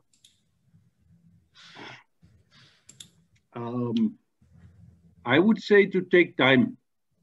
If you can choose between doing a project in 2 years or in 4 years, please do it in 4 years. Better even 5 years. So I think that sometimes I have people who get a little bit impatient, but I've always had that at the end of when a project is completed, etc., that they say, actually, it was good that we took 1 more year, or it was good that we had another round of discussion, or it was good because ultimately there is no, I think, real big hurry. If you know the projects that I've shown are, I consider myself very lucky that my team and I that we can work on these things. But had to work on the first national project of the country of Afghanistan. The person or the organization who paid us or paid our bills was the Asian Development Bank. And talking about the connection between nature and architecture, I tried to answer Sila's question. We were asked to design this, the ranger station and information center or interpretation center, and the gatehouse, two buildings. That was the kind of assignment. And then in meetings with some of the stakeholders, I asked the people, I said, so where do people go to the toilet? Because in their brief, there was no toilet or no bathrooms or something like that. And I said, have you forgotten something? And then to my luck, one of the people from the Asian Development Bank said, oh, actually, I have been there and there's a lot of land and there's a lot of big stones. So toilets is not a problem. So sometimes you get lucky that you have somebody in a meeting who says something really stupid. And I said, you have got to be kidding me. Are you telling me seriously that in the first national park of the country that we're not going to build toilets? You have got to be, you know, this is such a bad joke. And I insisted, I said, I insist as an architect, I want you to note it down, that you have an internal discussion with the Asian Development Bank, with your headquarters in Manila, and that I will get it on paper from you, that you tell me not to make a toilet. So 6 weeks later, the big news from Manila came and they said, actually, we also would like you to design a toilet for this project. So there you go. You got a new project that you can design. Your honorarium goes up a little bit. But it's sometimes unbelievable how these are completely unexpected battles that you sometimes need to fight. anyway, I hope I answered your question. Thanks a lot. I'll be asking another question. İlker Hakan Terzioğlu asks, he says that the concept of sustainability should be shared in every aspect of life on the basis of the state, and strategies to implement it should be determined in this plane. First of all, no state should act independently of the world. For this, organizations such as United Nations, the European Union, and NATO need to direct their statesmen in the right direction. Should the protocols that require collective participation and the sanctions to be applied in case of failure to comply with the terms of the protocol should be shared with the people of the world in a fair or a transparent manner? Wow, that's a very political question. Yeah, seems like it. Well, I don't think I can answer that question because I don't think I have all the knowledge and capacity to do that. But if I kind of walk a little bit around the question, I think what is important is that there is a certain organization, and that in Turkey to have the Chamber of Architects, I think is important because you have certain things that you believe in and that you have in common and that you can fight for. But I think that, you know, if there are participatory processes, and that is by law, it is demanded that every project follows a participatory process. I am not sure if that leads to better architecture, to be honest, because I also know many of my friends and many of my colleagues, they say it's impossible to work with too many people. It's impossible to work with too many opinions. It's impossible to work with so many communities. So I think, anyway, not an answer, but I do think that there are different architects who are good in doing different things. And I very often, I mean, again, lucky that I have quite a lot of people who come and who ask us to do either planning or a film or a book or a building or something like that. But I quite often say that I think it's better that you ask this and this person because that person would do a better job. And I've also had sometimes discussions of somebody who said, oh, I've seen your work, it's really nice, and we want also something like this. And then you have a cup of tea and you have a discussion, and then after half an hour, I said, I'm really, really sorry, but I have not heard anything about architecture in what you say. I think you just want a building. And if you just want a corridor with rooms on the left and rooms on the right and a reception and those kind of things, you know, there are good building contractors. Why don't you go to a building contractor? Because I honestly do not see that there would be any added value of our team with our creativity and our ideas in what you have been talking about. And then sometimes people get upset. They say, what is this? And I came to you and I wanted you to design the building, but now you tell me that I can go to the building contractor. I said, well, I'm sorry. It's architecture is a slow profession. If you do something together, it will take at least 1, 2, 3, 4, 5, whatever years, depending on the complexity and the scale of the project. So if you already have in the beginning of the process the idea that somebody is just only interested in your name or only interested in, I don't know, that they feel that we want a copy-paste building or something like that, yeah, then I'm very sorry, but I would not allow myself or my team, who have, I believe, a certain level of creativity, to do this straightforward draftsman work. So, and I said, you know, you would save yourself some money. You don't need to pay me as an architect. You can go straight to the building contractor. And sometimes people come back and they say, actually, I've been thinking about what you said, because I explained the difference between building and architecture.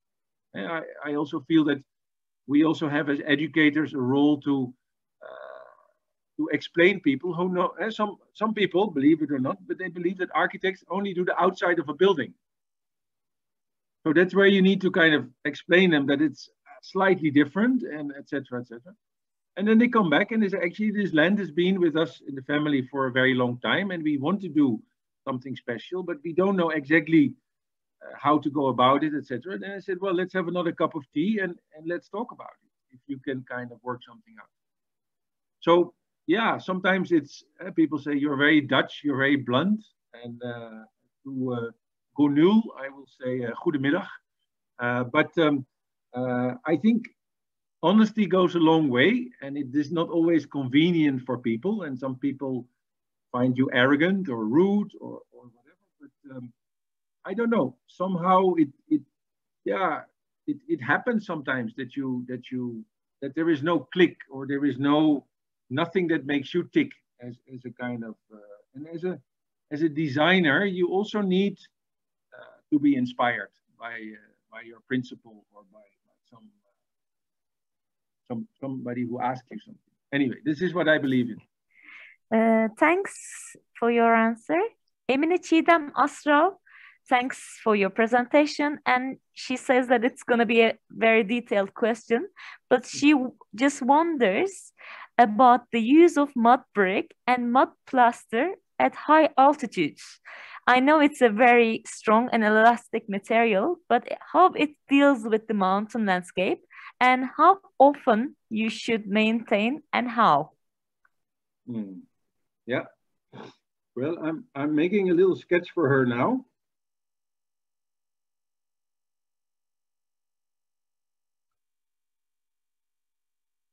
It's one of those 3-second sketch. So this is your answer. So if you work with mud bricks and with mud mortar, you need to give your building good shoes and a good hat.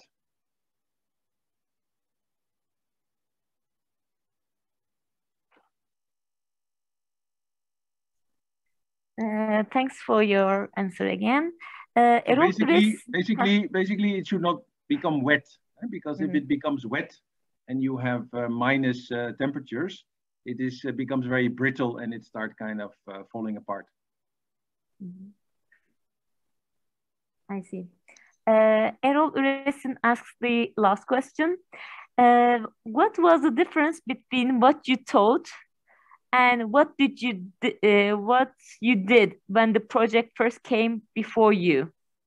And what was the most challenging problem for you in this design? I don't know. Is that for the first project or the second one?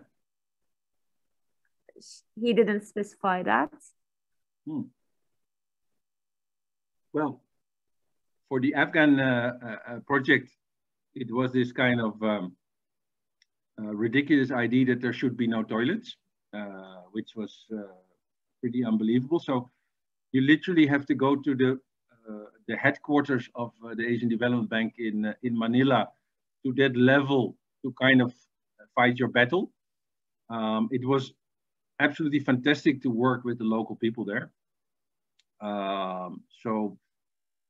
Yeah, not too many challenges in that sense. One of the things that we did wrong in the Bandi Emir project is that the Asian Development Bank decided to do the interior of the project themselves. So once the project was ready, they put in a really absolutely horrible Chinese carpet and ridiculous kind of curtains and things like that. So ultimately, long story short, when we were asked to do the second national park, we said we will only do that project if you also give us the interior. So that we learned from our mistake. And in the Bandi Emir project, the local people took out the carpet after 3 years because it was already damaged. So that solved itself. I hope that's an answer to your question. Okay. Thank you. May I have a very short question to Anne? Of course. It's for my students. Anne, the Rabindranath Tagore that you speak, it's The Soul of Building. How is the title in English? It's a small book that he has written, and it's called Creative Unity. Creative Unity. Thank you. Yeah. We will read this, you know. Yeah. My students will appreciate. Thank you, Anne. Thank you for that. Okay. Anne, thanks again. I also have very short actual greetings for you from a Turkish architect, Gönül, from Netherlands. She says Guten Mittag to you. Okay. And she is very much deeply impressed for your presentation and efforts for sustainable architecture. I make a summary, and we all should keep trying to push the boundaries like you. I'm sure everyone has been greatly inspired. Thank you for your great inspiration. Thank you all, she says. Thank you. Thank you. Thank you all. And another short question from Sıla. Thank you so much for this helpful presentation. How do you establish the connection between nature and architecture? And what do you think is the most important point and the most important thing in your design in general? It's a general question.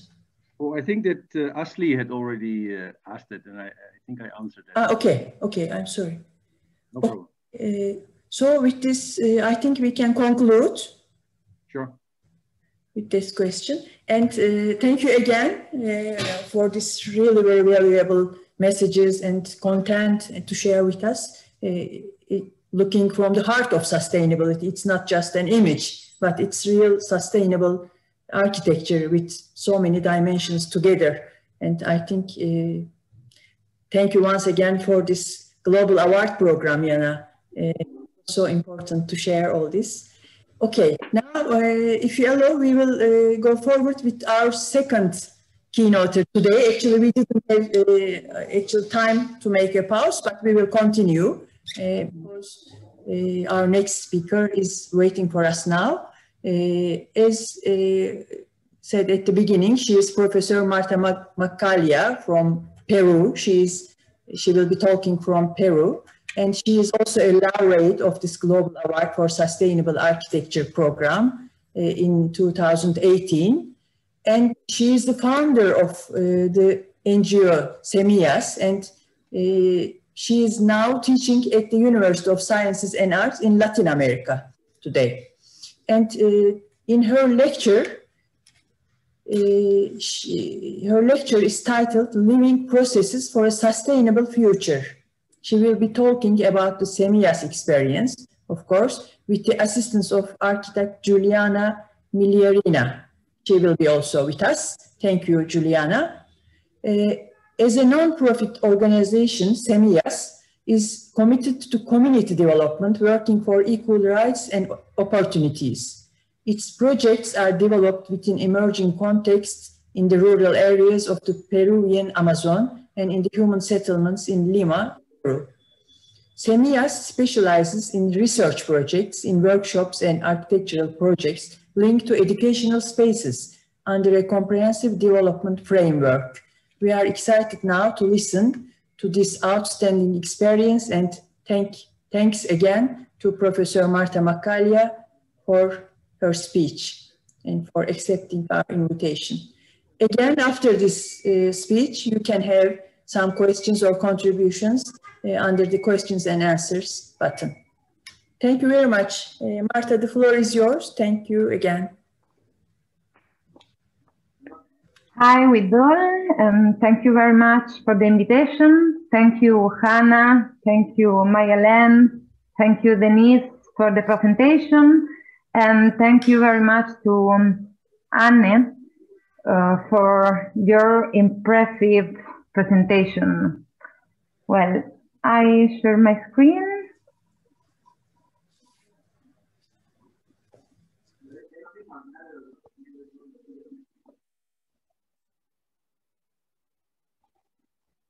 Yeah. You can see my screen? It's okay? It's okay. Yeah, perfect. Well, now I'll present the work we do in Semillas, brings the reflection to the rural areas and to their inhabitants. We are a no-profit organization working for equal rights and equal opportunity for all. Our head office is based in Pangoa, a small town in the central jungle of Peru, where we develop most of our projects. We also have bases in Lima, the capital of Peru, and in the northern part of the country, in San Ignacio, in the jungle frontier with Ecuador. We work in research projects, we provide workshops and seminars to university and architectural projects focused on public and educational spaces. We work in a project of architecture and cooperation involving local communities and local and international organizations, such as distinct ministries, municipalities, sponsor, and international cooperation. We have 10 years of experience developing projects of public interest in Peru, especially in the rural areas of the Peruvian Amazon. Up until now, we have built 8 schools, 1 community center, 2 students' residencies, benefiting more than 2,000 children from rural and native communities, and training more than 60 construction workers. Now, what do you know about Peru? Most people, when asked about Peru, are imagining Machu Picchu, the Incas, and little more, no? But Peru is a multi-diverse country, geographically and culturally rich. This variety has been colonized, silenced, and disrespected from many sides. It has suffered from environmental, human, and cultural crimes. Even so, today there are still 48 different native languages persisting in Peru, 11 ecological regions, 84 of the 117 were different typologies of life zones.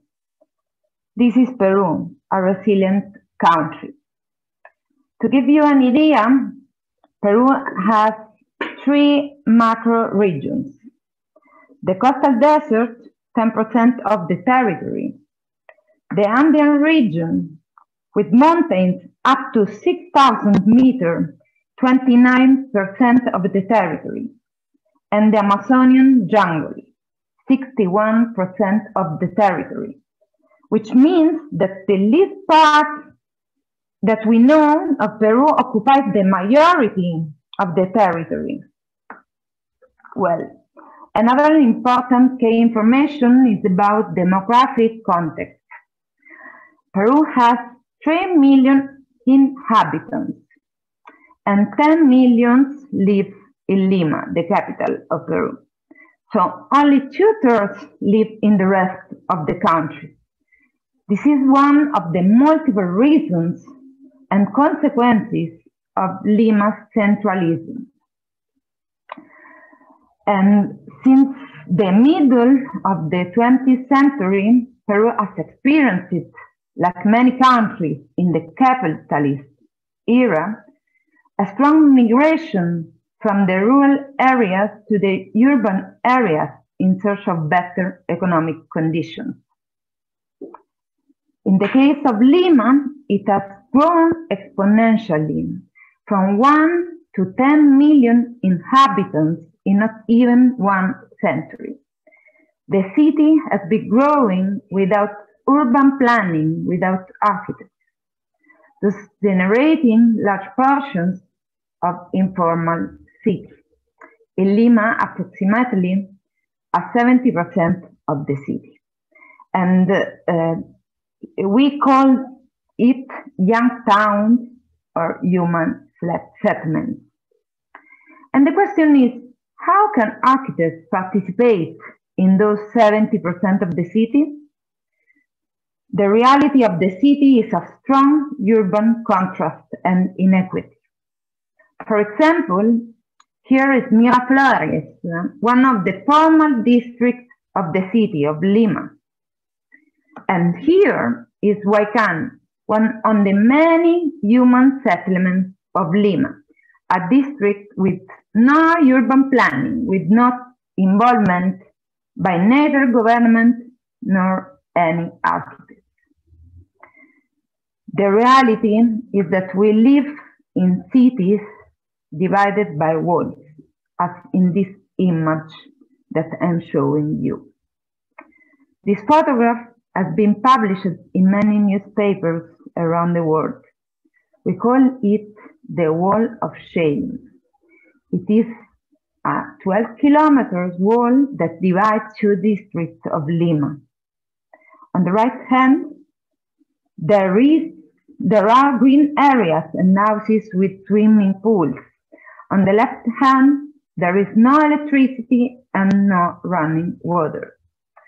But the issue is not this wall. But what this wall means, this wall symbolizes the social inequality and the fear we have of others. And the question is, can architecture fight the inequality? Can architecture contribute in breaking these symbolic walls?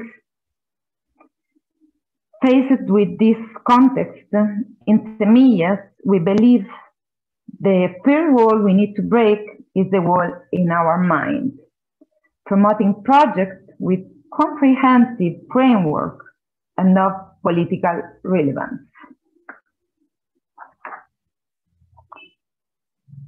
Now, I'll introduce to you to our intervention area, the central jungle of Peru, as context is absolutely necessary to understand our work.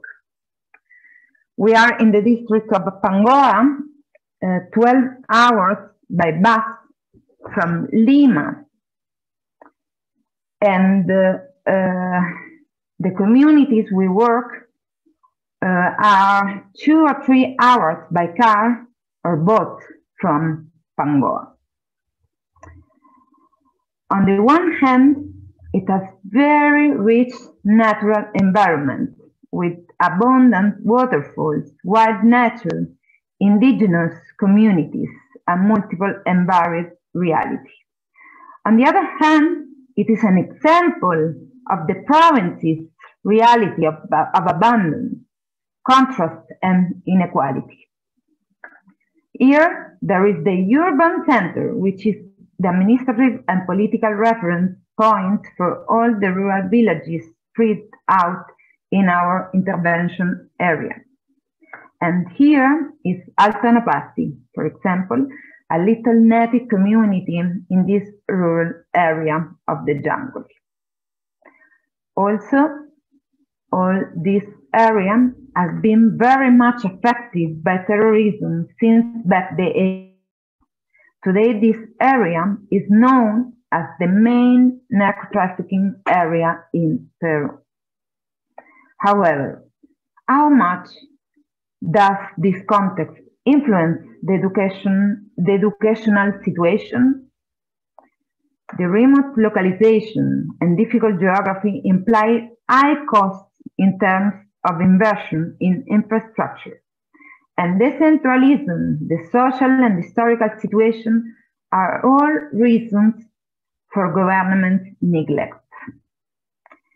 In our area of study, 95% of the schools lack running water and electricity, and 45 need complete renovation. And this automatically reflects on school attendance.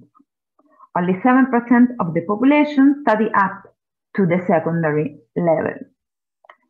So, the actual situation in the rural communities is schools are either built by parents with precarious materials or constructed by the government with exorbitant costs. They are planned of cement in the middle of the jungle. So where's the architecture here? There is no architecture because it is completely out of context. On top of all, there is strong influence of the contextualized and imposed architectural references, and the few existing public infrastructure lack either own identity. So our approach is to question our preconceived truths or our knowledge and initiate a process of co-creation with the community, designing with people. And in this process of understanding which are the best spaces to offer the students from rural communities, we wonder, do children in the jungle learn the same way as children in the cities? We came to understand that it was not the case at all.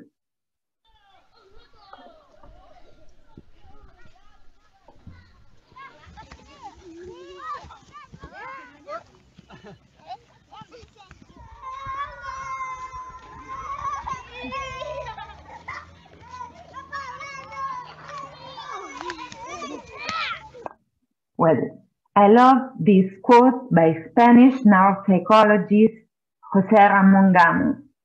The brain needs to get excited in order to learn. And this is so true. This goes for all ages.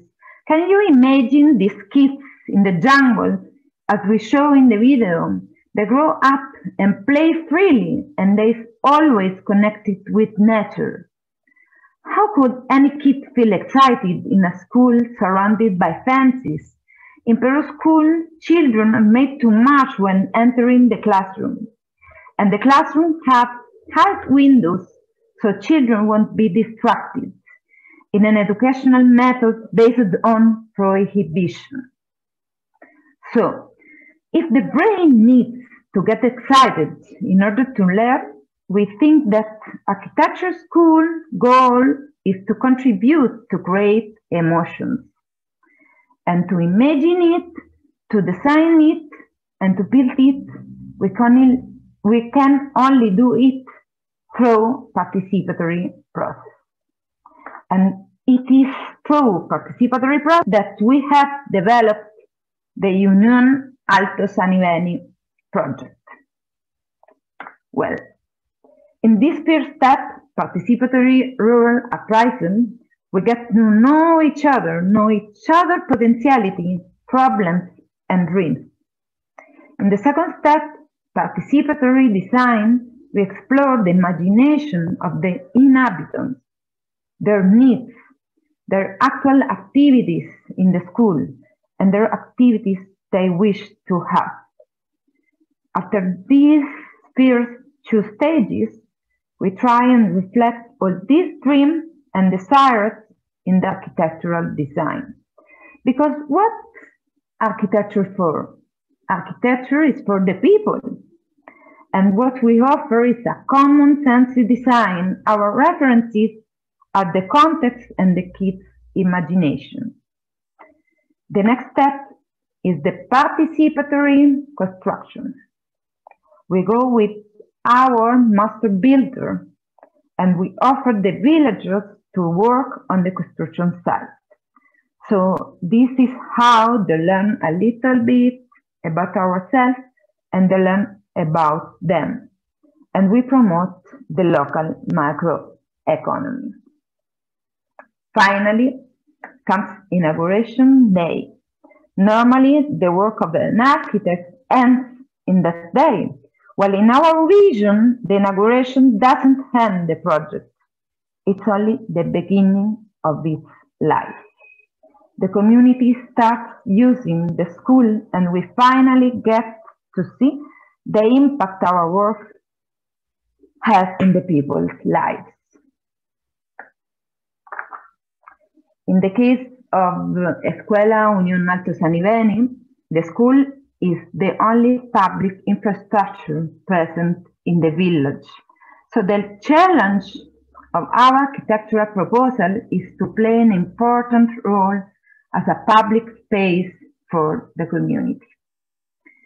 The project consists of 3 blocks, covered from a big roof, and the program is organized around a multi-purpose area, a central covered plaza, the heart of the school.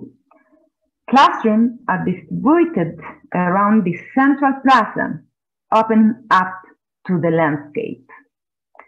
The building adapts to the uneven plot. It has 2 stories in the lateral modules and 3 stories in the central module. The interior walls of classrooms are furnished with bookcases and exhibition surfaces, and the windows provide a visual connection with nature. 2 wide corridors cross the entire building, framing the view of the surrounding and landscape. Also, the corridors function as an extension of the classrooms, and they are all meeting points. In the common spaces, all surfaces are pedagogical and useful. Wooden colored walls alternate functioning as sitting and as exhibition spaces. The walls are in fact big panels that extend the interior classroom space when open. 2 toboggans and 2 staircases connect to the first floor, integrating playful spaces to the educational spaces. The heart of the community of the school is the central plaza. It connects the classroom, the hallways, the library, and it is also to be used as a dining room, recreation room, gym, and community meeting place. Finally, the library unfolds on 2 levels, generating double aids and connecting to large laboratories through a bridge. The structure is made of reinforced concrete and wood. The exterior walls are made of handmade bricks, typical of products of the region, and the interiors are made of wooden panels. For every cubic meter of wood, we have planted a tree, strengthening the resistance of the soil and restoring to nature its forest. This project celebrates the role of the school in rural communities, a meeting place and a space of opportunity for the entire community. Also, it celebrates the results of a great cooperation work benefiting more than 200 children and 1,000 inhabitants. And whereas normally children wish to escape from school, here they stay on all day long and feel happy. I show a little video, and it is a brief of the entire process and cultural and actual use. Here is the first stone ceremony, the first day of construction, the design process in the office, the design process with the community, participatory construction, day of the work construction, the number of trees that we have planted, ludic spaces, classrooms, the celebration, the most important day, the square meters constructed,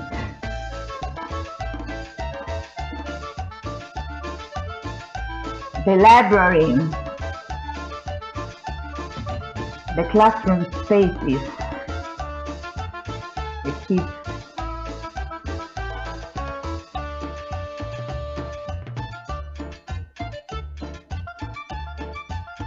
kitchen, library again, and the institution involved. Again, the celebrations,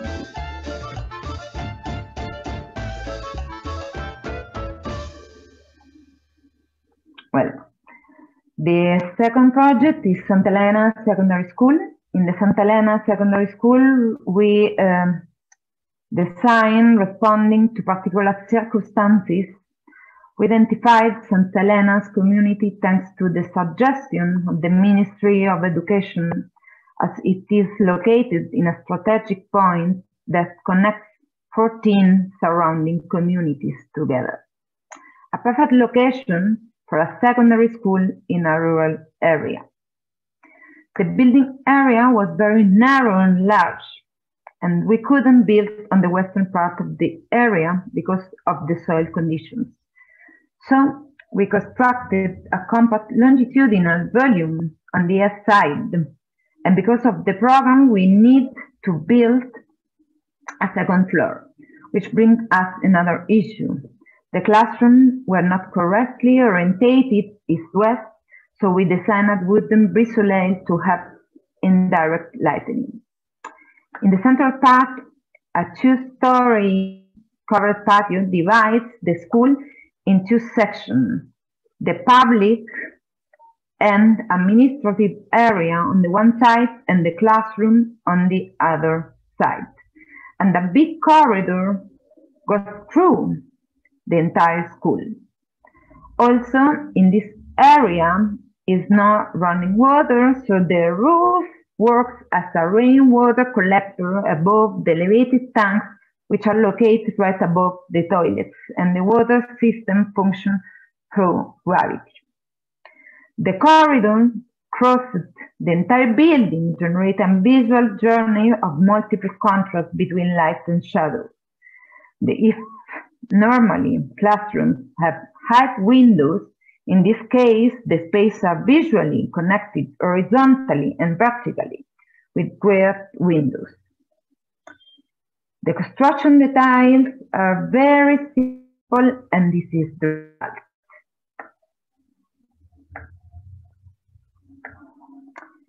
Here there is neither an access door or an exit door to the school. It is an open school. Well, Santa Elena School creates access to more than 200 students of the secondary level in this rural area.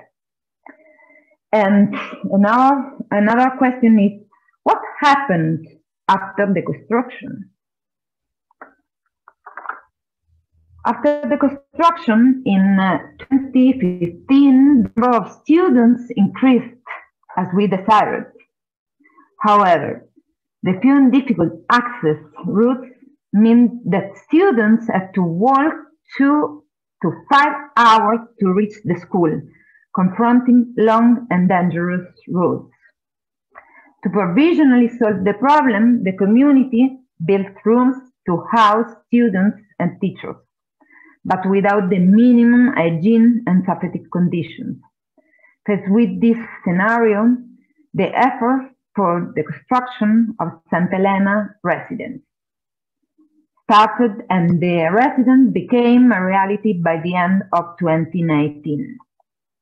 The residence building from an L shape on the west side of the lot and functions as a complement of the school. The architectural and structural design is systemic and modular in anticipation of a future expansion.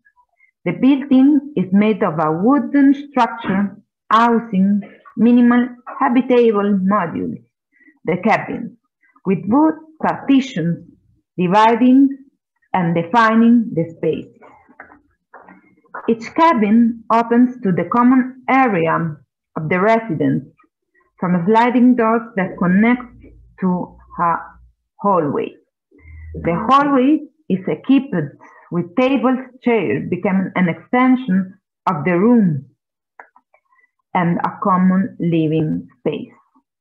This versatile system offers different levels of privacy, from the individual to the collective. In addition, the most significant achievement of the residence construction was the participation of the students. The carpentry training workshop already exists in the curricular program of the school, and the students took part in the design and built their own furniture for their own dormitory. This process helped create a great sense of appropriation among the students and parents.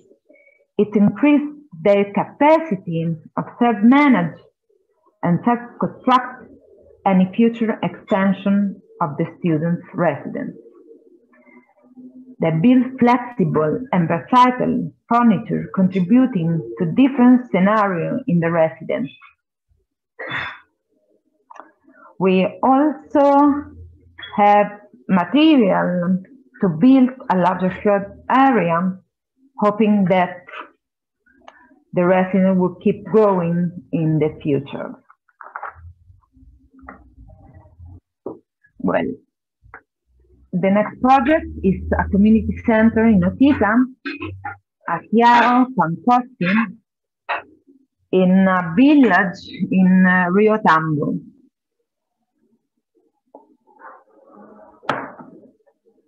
The villagers in UCTEA have a community center built by the local government, completely made of cement. This center has been abandoned for years, however, as it didn't meet the climatic and cultural needs of the area. People didn't feel represented by it, so they wouldn't use it. So the heads of the community know about our work and invited us to participate in the construction of their new community center. The main reason was he wanted to revalue the use of wood in his own community. So this project, thanks to the participative design workshop, views the community's own contribution and reflects the intersection between identity and architecture. Each architectural element has a shape according to the local reason. The space look like an amphitheater, able to be used for a multiple purpose, and the space functions as a covered public plaza. It is always connected with the surrounding. The large roof protects from the sun and the rain, and the building is elevated to the protect from floods. Locally sourced and ecological materials are used. The wood comes from Utica forest stones, and some are taken from the rivers surrounding Utica, and the bricks are made by the neighboring communities. And here it is. A project completely inspired from its surrounding. It was planned as a multi-purpose space, and it is used as a party ceremony, as a dining room, as a fashion show, as a disco club too.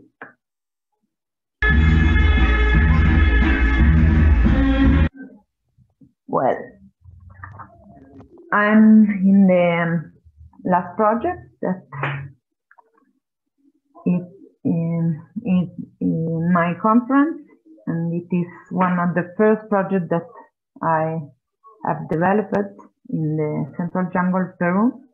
And it is Maccaglia project, and it has a very interesting story for me, because in 2013 we visited the school, and there were 30 students enrolled, and the teacher asked us for us to build a dining room for 30 students. We looked for funding and obtained $90,000, which is very short considering that in the same area, a dining room could cost up to $60,000. and just a bag of cement can cost 3 times more than its normal price due to the transportation costs. But we accepted the challenge and we designed a school canteen. But after a year, in 2014, we come back to the community and the situation has changed. From 30 students, the school had grown up to 120. So the community not only needed the school canteen, but they needed more classrooms too. We didn't know what to do, and the head of the community tells us, we have hard work, we have wood. Can you design a canteen for everybody, please? So we proposed a multifunctional space with flexible design, so the space could serve as a classroom, an auditorium, or a cafeteria in a very simple way. The structure is built in wood with the system of mobile walls that became tables. So we started the construction altogether, and in this image, you can see the walls began transformed into tables, and the space used as a dining room. In this image, the space is transformed into a dance hall or classroom. And generally, from a window, you look from the inside to the outside, you know. But in this case, what happens? Children look out from the outside to see what's happening on the inside, because the most diverse activities are happening there. It's like a public interest space. And here it is. Well, in this project, we understood that thanks to the cooperative work, we could do more with less, or more with more, no? As Professor Anne told, and with no loss of quality space. Well, I like the end the conference with some final reflection and share with you our philosophy. No? We see architecture as a cultural expression and a means to improve people's quality of life. We believe that it is necessary to know and understand the territory, the people, and their history in order to provide a coherent basis in line with the culture and spirit of each society. We believe in the importance of using local resources. Working with local handwork contributes to transferring of knowledge, contributes to the local economy. The architecture could be a way of activism to influence political decisions. In Semillas, we are aware that our interventions cover the small percentage of the educational infrastructure gap in the country of Peru. And they know that we are not going to change the world, but we believe that with our practice, we can promote replicable methods of management together with the social role of architects and architecture. Our practice is a constant exercise of democracy and defense of human rights. Through collaborative, participatory methods where inhabitants are the subject of action and the project is a process for civic empowerment. Thank you very much. Thank you very much, Marta. Thank you indeed. It was such a pleasure to listen from you, these experiences. We know the examples, I know the examples from the literature, from some books, but it's so valuable to listen the stories from you and to see these lovely pictures. Thank you so much. There are, I thought, maybe small educational buildings, small projects, but they have very big, I think, targets. Thinking about the targets, they are really big projects and so nice alternatives, approaches of architecture, like unedited. I mean, you showed us also very valuable, sustainable, and cultural and socially very valuable projects. Now, I would like to ask the audience about some questions, if they have some. Now we have two contributions from İlker Hakan. Not questions, but just some contributions. Let me read them for you. Sustainability has three main components: environmental, economic, and social. Sustainability is ensured by realizing these components simultaneously. Many fields, such as engineering, architecture, ecology, agriculture, tourism, are indirectly linked to each of these sustainability elements, he says. And further, an architect studying permaculture in its holistic application can also be of great help in the correct building placements that minimize energy consumption and work in the harmony with the environment rather than incompetitive with the environment, especially in rural and forest areas, he adds. Thanks to İlker Hakan for his notes, say. And I would like to ask a question before someone is added to that. Actually, what about the conditions with the local or political authorities? I mean, how do they really help or support these projects, if they do, I mean, so. And what is your relation as Senias with these local authorities and political, I mean, central authorities of the country? Do you have, can you make a kind of summary for that? Maybe. Yeah, I think that the main achievement is the institutional participation. No? We work in cooperation projects involving local and international communities, and the political participation is the most difficult thing, I think.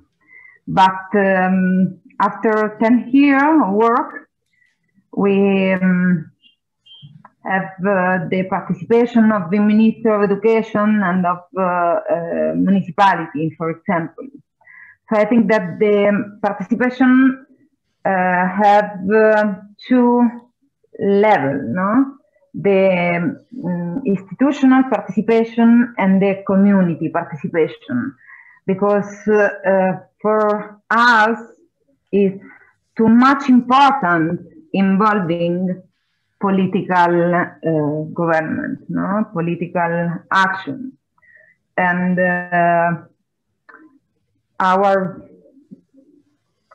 one of our mission is involving political action and influence political situation too, no?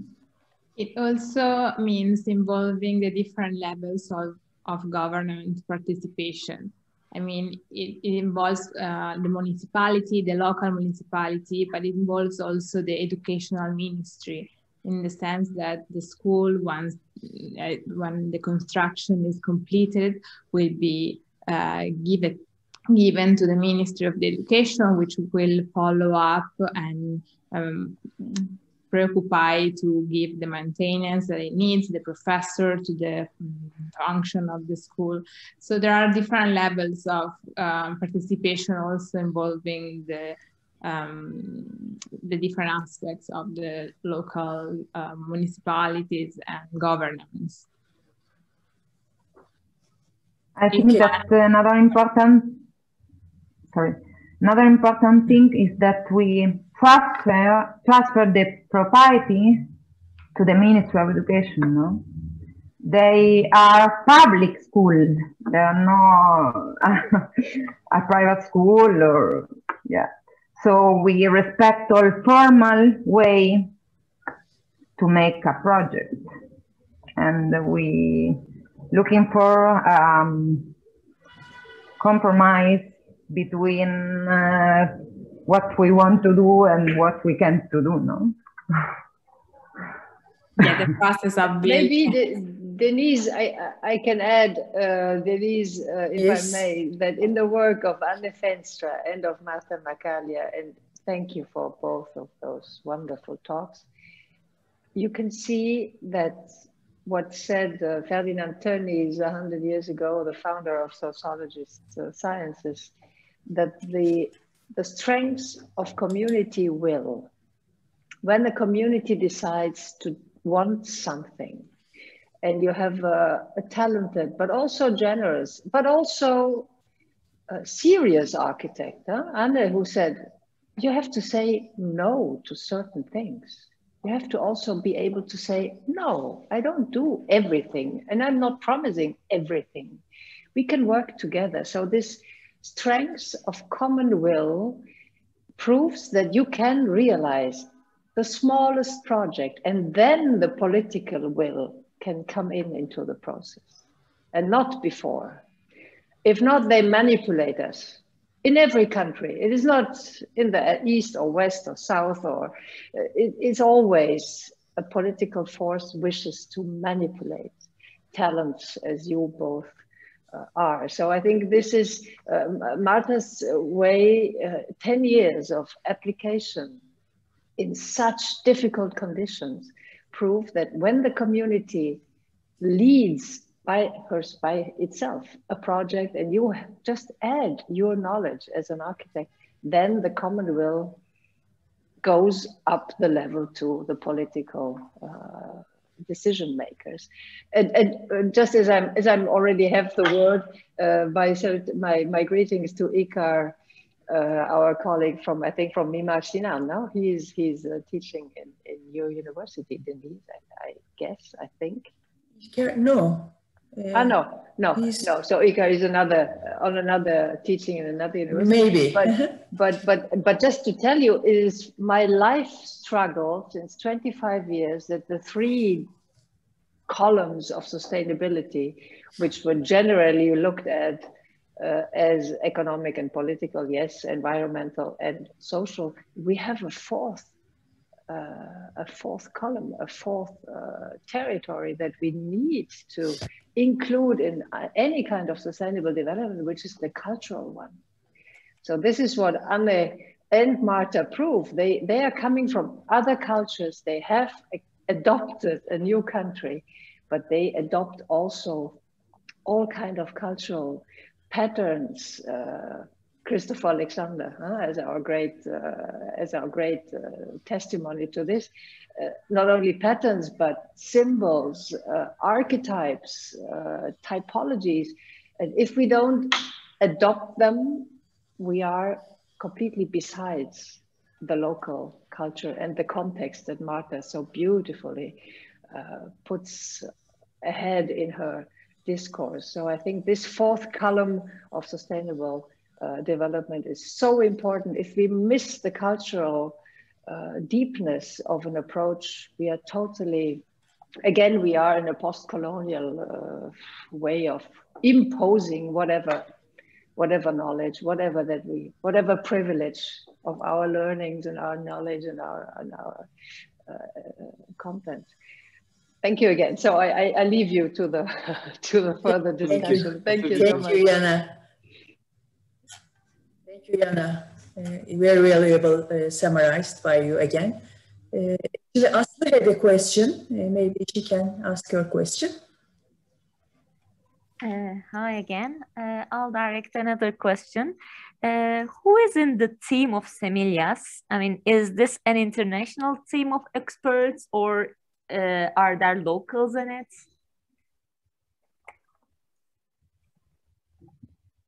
Well, yeah, Semillas is formed from international architects. At the moment, we are 3, and we have the support of volunteers. But this is a special moment, no, for the pandemic situation. So the economical situation is in a little crisis, no, you know. But we are starting new projects at the moment. Today I will travel to the jungle. Now I'm in Lima, and we had 2 new collaborators from the local community. No? Our new collaborator are one professional of Pangoa and another architect of Satipo. So, no? So we change the team every year, and we grow up every year. Thank you. Thank you, Marta. And another colleague of ours from the chamber, he is asking Orjan, does this Semillas has some effect in the policies of education in the country? Does it have some, I mean, effects, or some, does it cause some changes in the policies of education, maybe? Yeah. I think that Juliana can answer this question because she has working in an important project with the Ministry of Education. No? We participate in a competition last year together with the Arquitectos, an office of Lima, and we won the competition for designing school in the jungle. So at the moment we are designing all models of schools in the jungle, no? And Juliana is working in this project. Okay, and just to add before Juliana, because it's not just a matter of the space or the building, because you propose some methods, you propose some ways of education. So it must be very important for the policy of education in the country, maybe some innovative new starts, I mean. Okay, Juliana, please. Yeah, the idea is try to influence this kind of politics from showing what it's possible to do even in small complex to participating in bigger projects as the one Marta was mentioning before, which involves the building a new infrastructure for education all along the country, divided in the five different climatic regions of Peru. So by doing this, we are trying to show that the project involves building modular schools and proposing new types of school compared to the one existing, which saw the adding of new spaces, new educational spaces, for example, which can be used in multi-purpose ways, or by adding small details in each rooms that can be adjusted by different climatics, that can be used in different ways, that can be implemented, that can be experimented. So by taking these steps, small steps every time, you start to changing things from inside. So that's why it's so important for us as Semillas to work along with the government, because in that way you can make the bigger change. Thank you. Thank you so much, Juliana, for this clarification.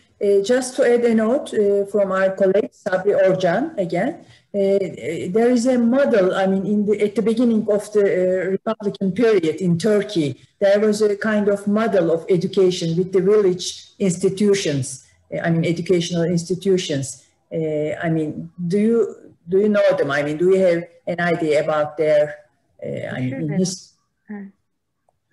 Aslı? No, sorry. Sorry. I mean, this is an important model of Turkey in the history of Turkey. Maybe, have you heard about it, or maybe we can just propose to make it. Now, today it's finished, but it was a very inclusive model, I mean, of the first early Republican period. The village size kind of educational institutions. This was very participatory and kind of inclusive architecture, as Anne said, more and more about participation. It would be great okay, if it would be great if that can be shared somehow. Yes. Yeah. Yes. I think that we will. Yes. Yeah. Sometimes in I don't know. Was this in the 1920s or 30s? No, yes, 40s. Yeah. So sometimes we are kind of reinventing, or things kind of disappear and come back. It would be really interesting to see that. Yes, we will. I mean, because it's also using the local values, local how to say, potentials in a very good way. Yeah. And to sustain, I mean, the values and the accumulation, you said, the wisdom accumulation.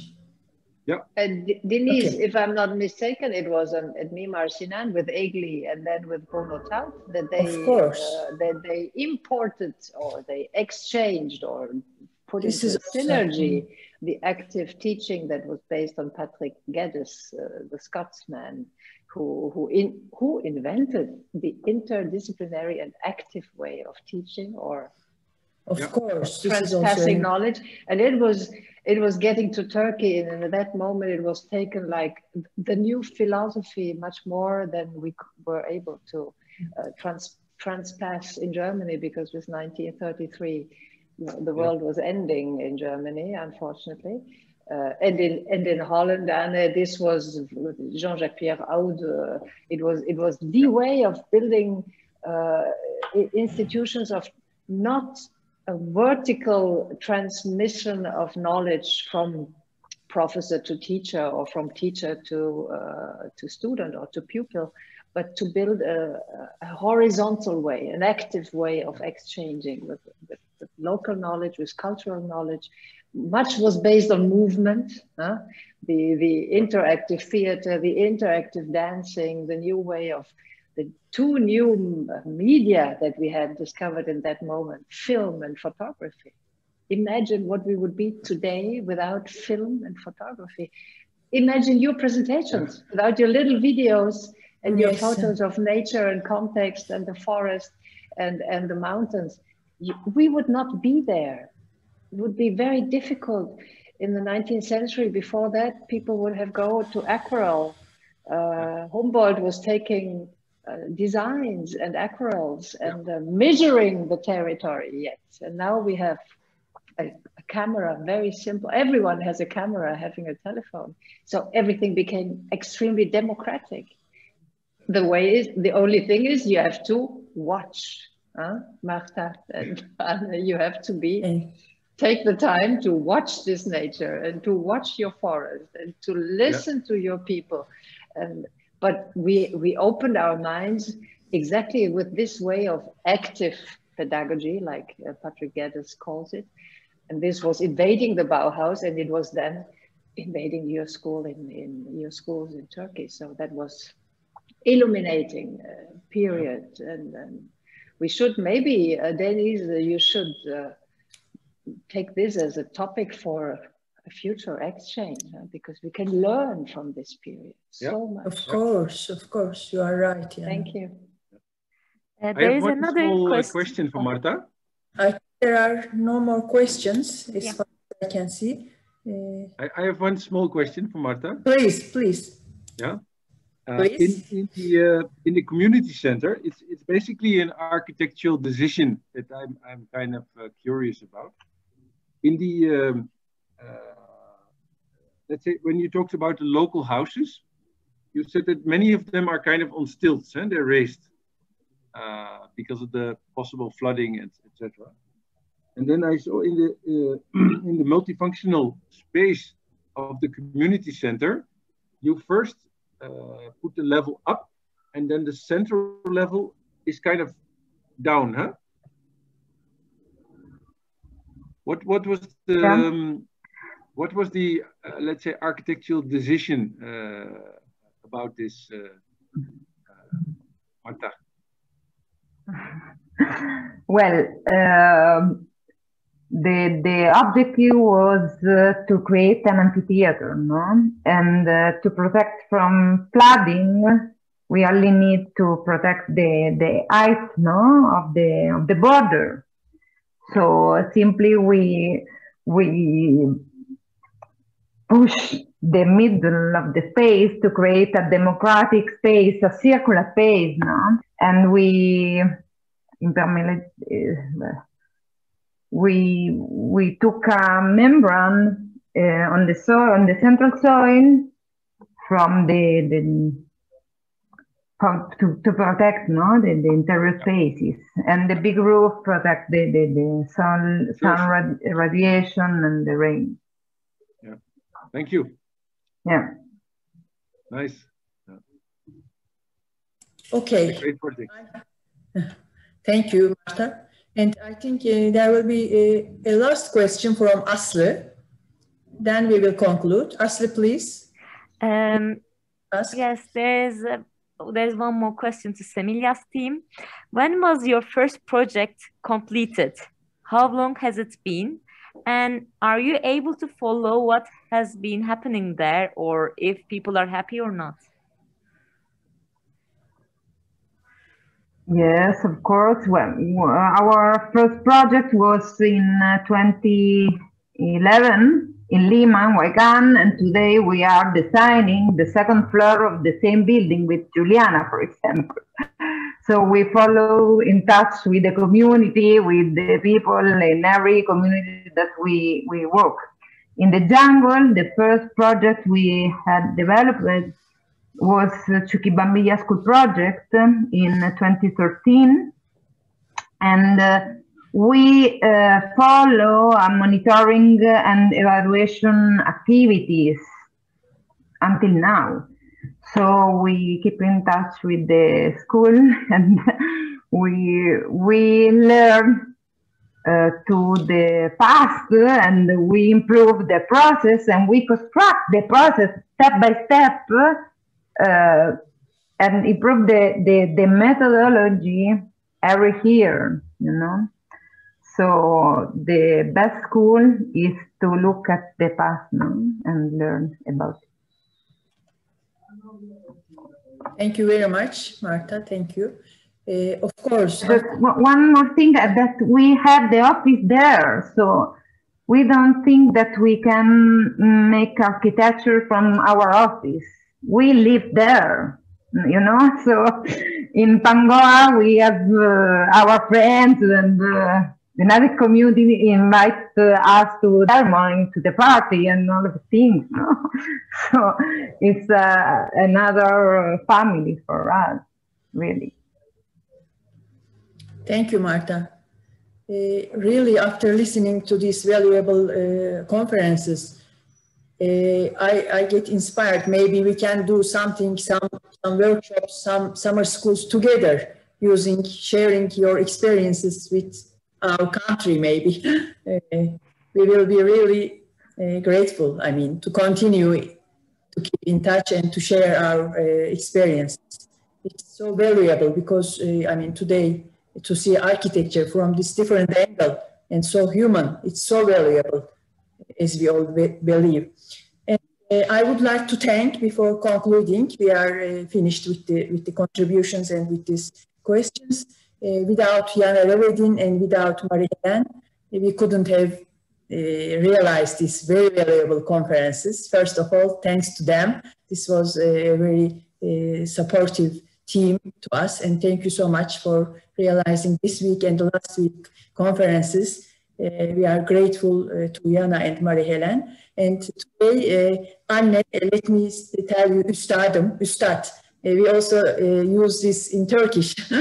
Üstadım, you are the master. And dear Marta and Juliana, thank you so much for these lovely contributions, for this very valuable content to share with us, with our colleagues and with all the audience. We are grateful for that, and we learned so much from that. This will add a lot to us and to our further architectural works, I hope. And I hope to meet you once again soon in healthy atmospheres in Turkey or somewhere. We will be very glad. Thank you so much to see you here in Turkey. We wish we were together face to face, but anyway, it was so lovely, at least to listen to you and to learn from you. Thank you so much. Thank you. Thank you very much. Thank you so much. And please, please share the slides in the film with anybody who's interested. I don't believe in copyright, and if people find it interesting or they want to show it to somebody, please feel free to share it. Okay, thank you so much. We will. Maybe we can get some contribution for our magazine, as you also said to us in the sure, but also future. for yes, no problem. Okay, that would be fine. In our case too, we have website page, and we share our participatory workshop in the issue page. All the exercise that we make with the community and all these things. Okay, thanks for this information, and hope to see you again soon. Denise, and yes, Jana, last thank you from my part, because you're thanking me, but I have to be thankful in the name of the Global Award community, in the name also of the Cité de l'Architecture, who since many years is supporting this idea of creating a community all over the continents. It's an UNESCO thought to create a link between people, between cultures, between knowledge, and to transmit this knowledge for free, because it's all for humanity. I think this day was totally different than the last session that we had with Jan Gehl, but I hope my Turkish students and colleagues did appreciate these very different processes. In the end, theoretically, they are all the same. Yeah? You see, if Jan Gehl speaks about spaces and people much more important than about buildings, it's exactly what Anne and Marta are doing in another generation and in another culture and in totally different surroundings and very, very, very tough and difficult conditions.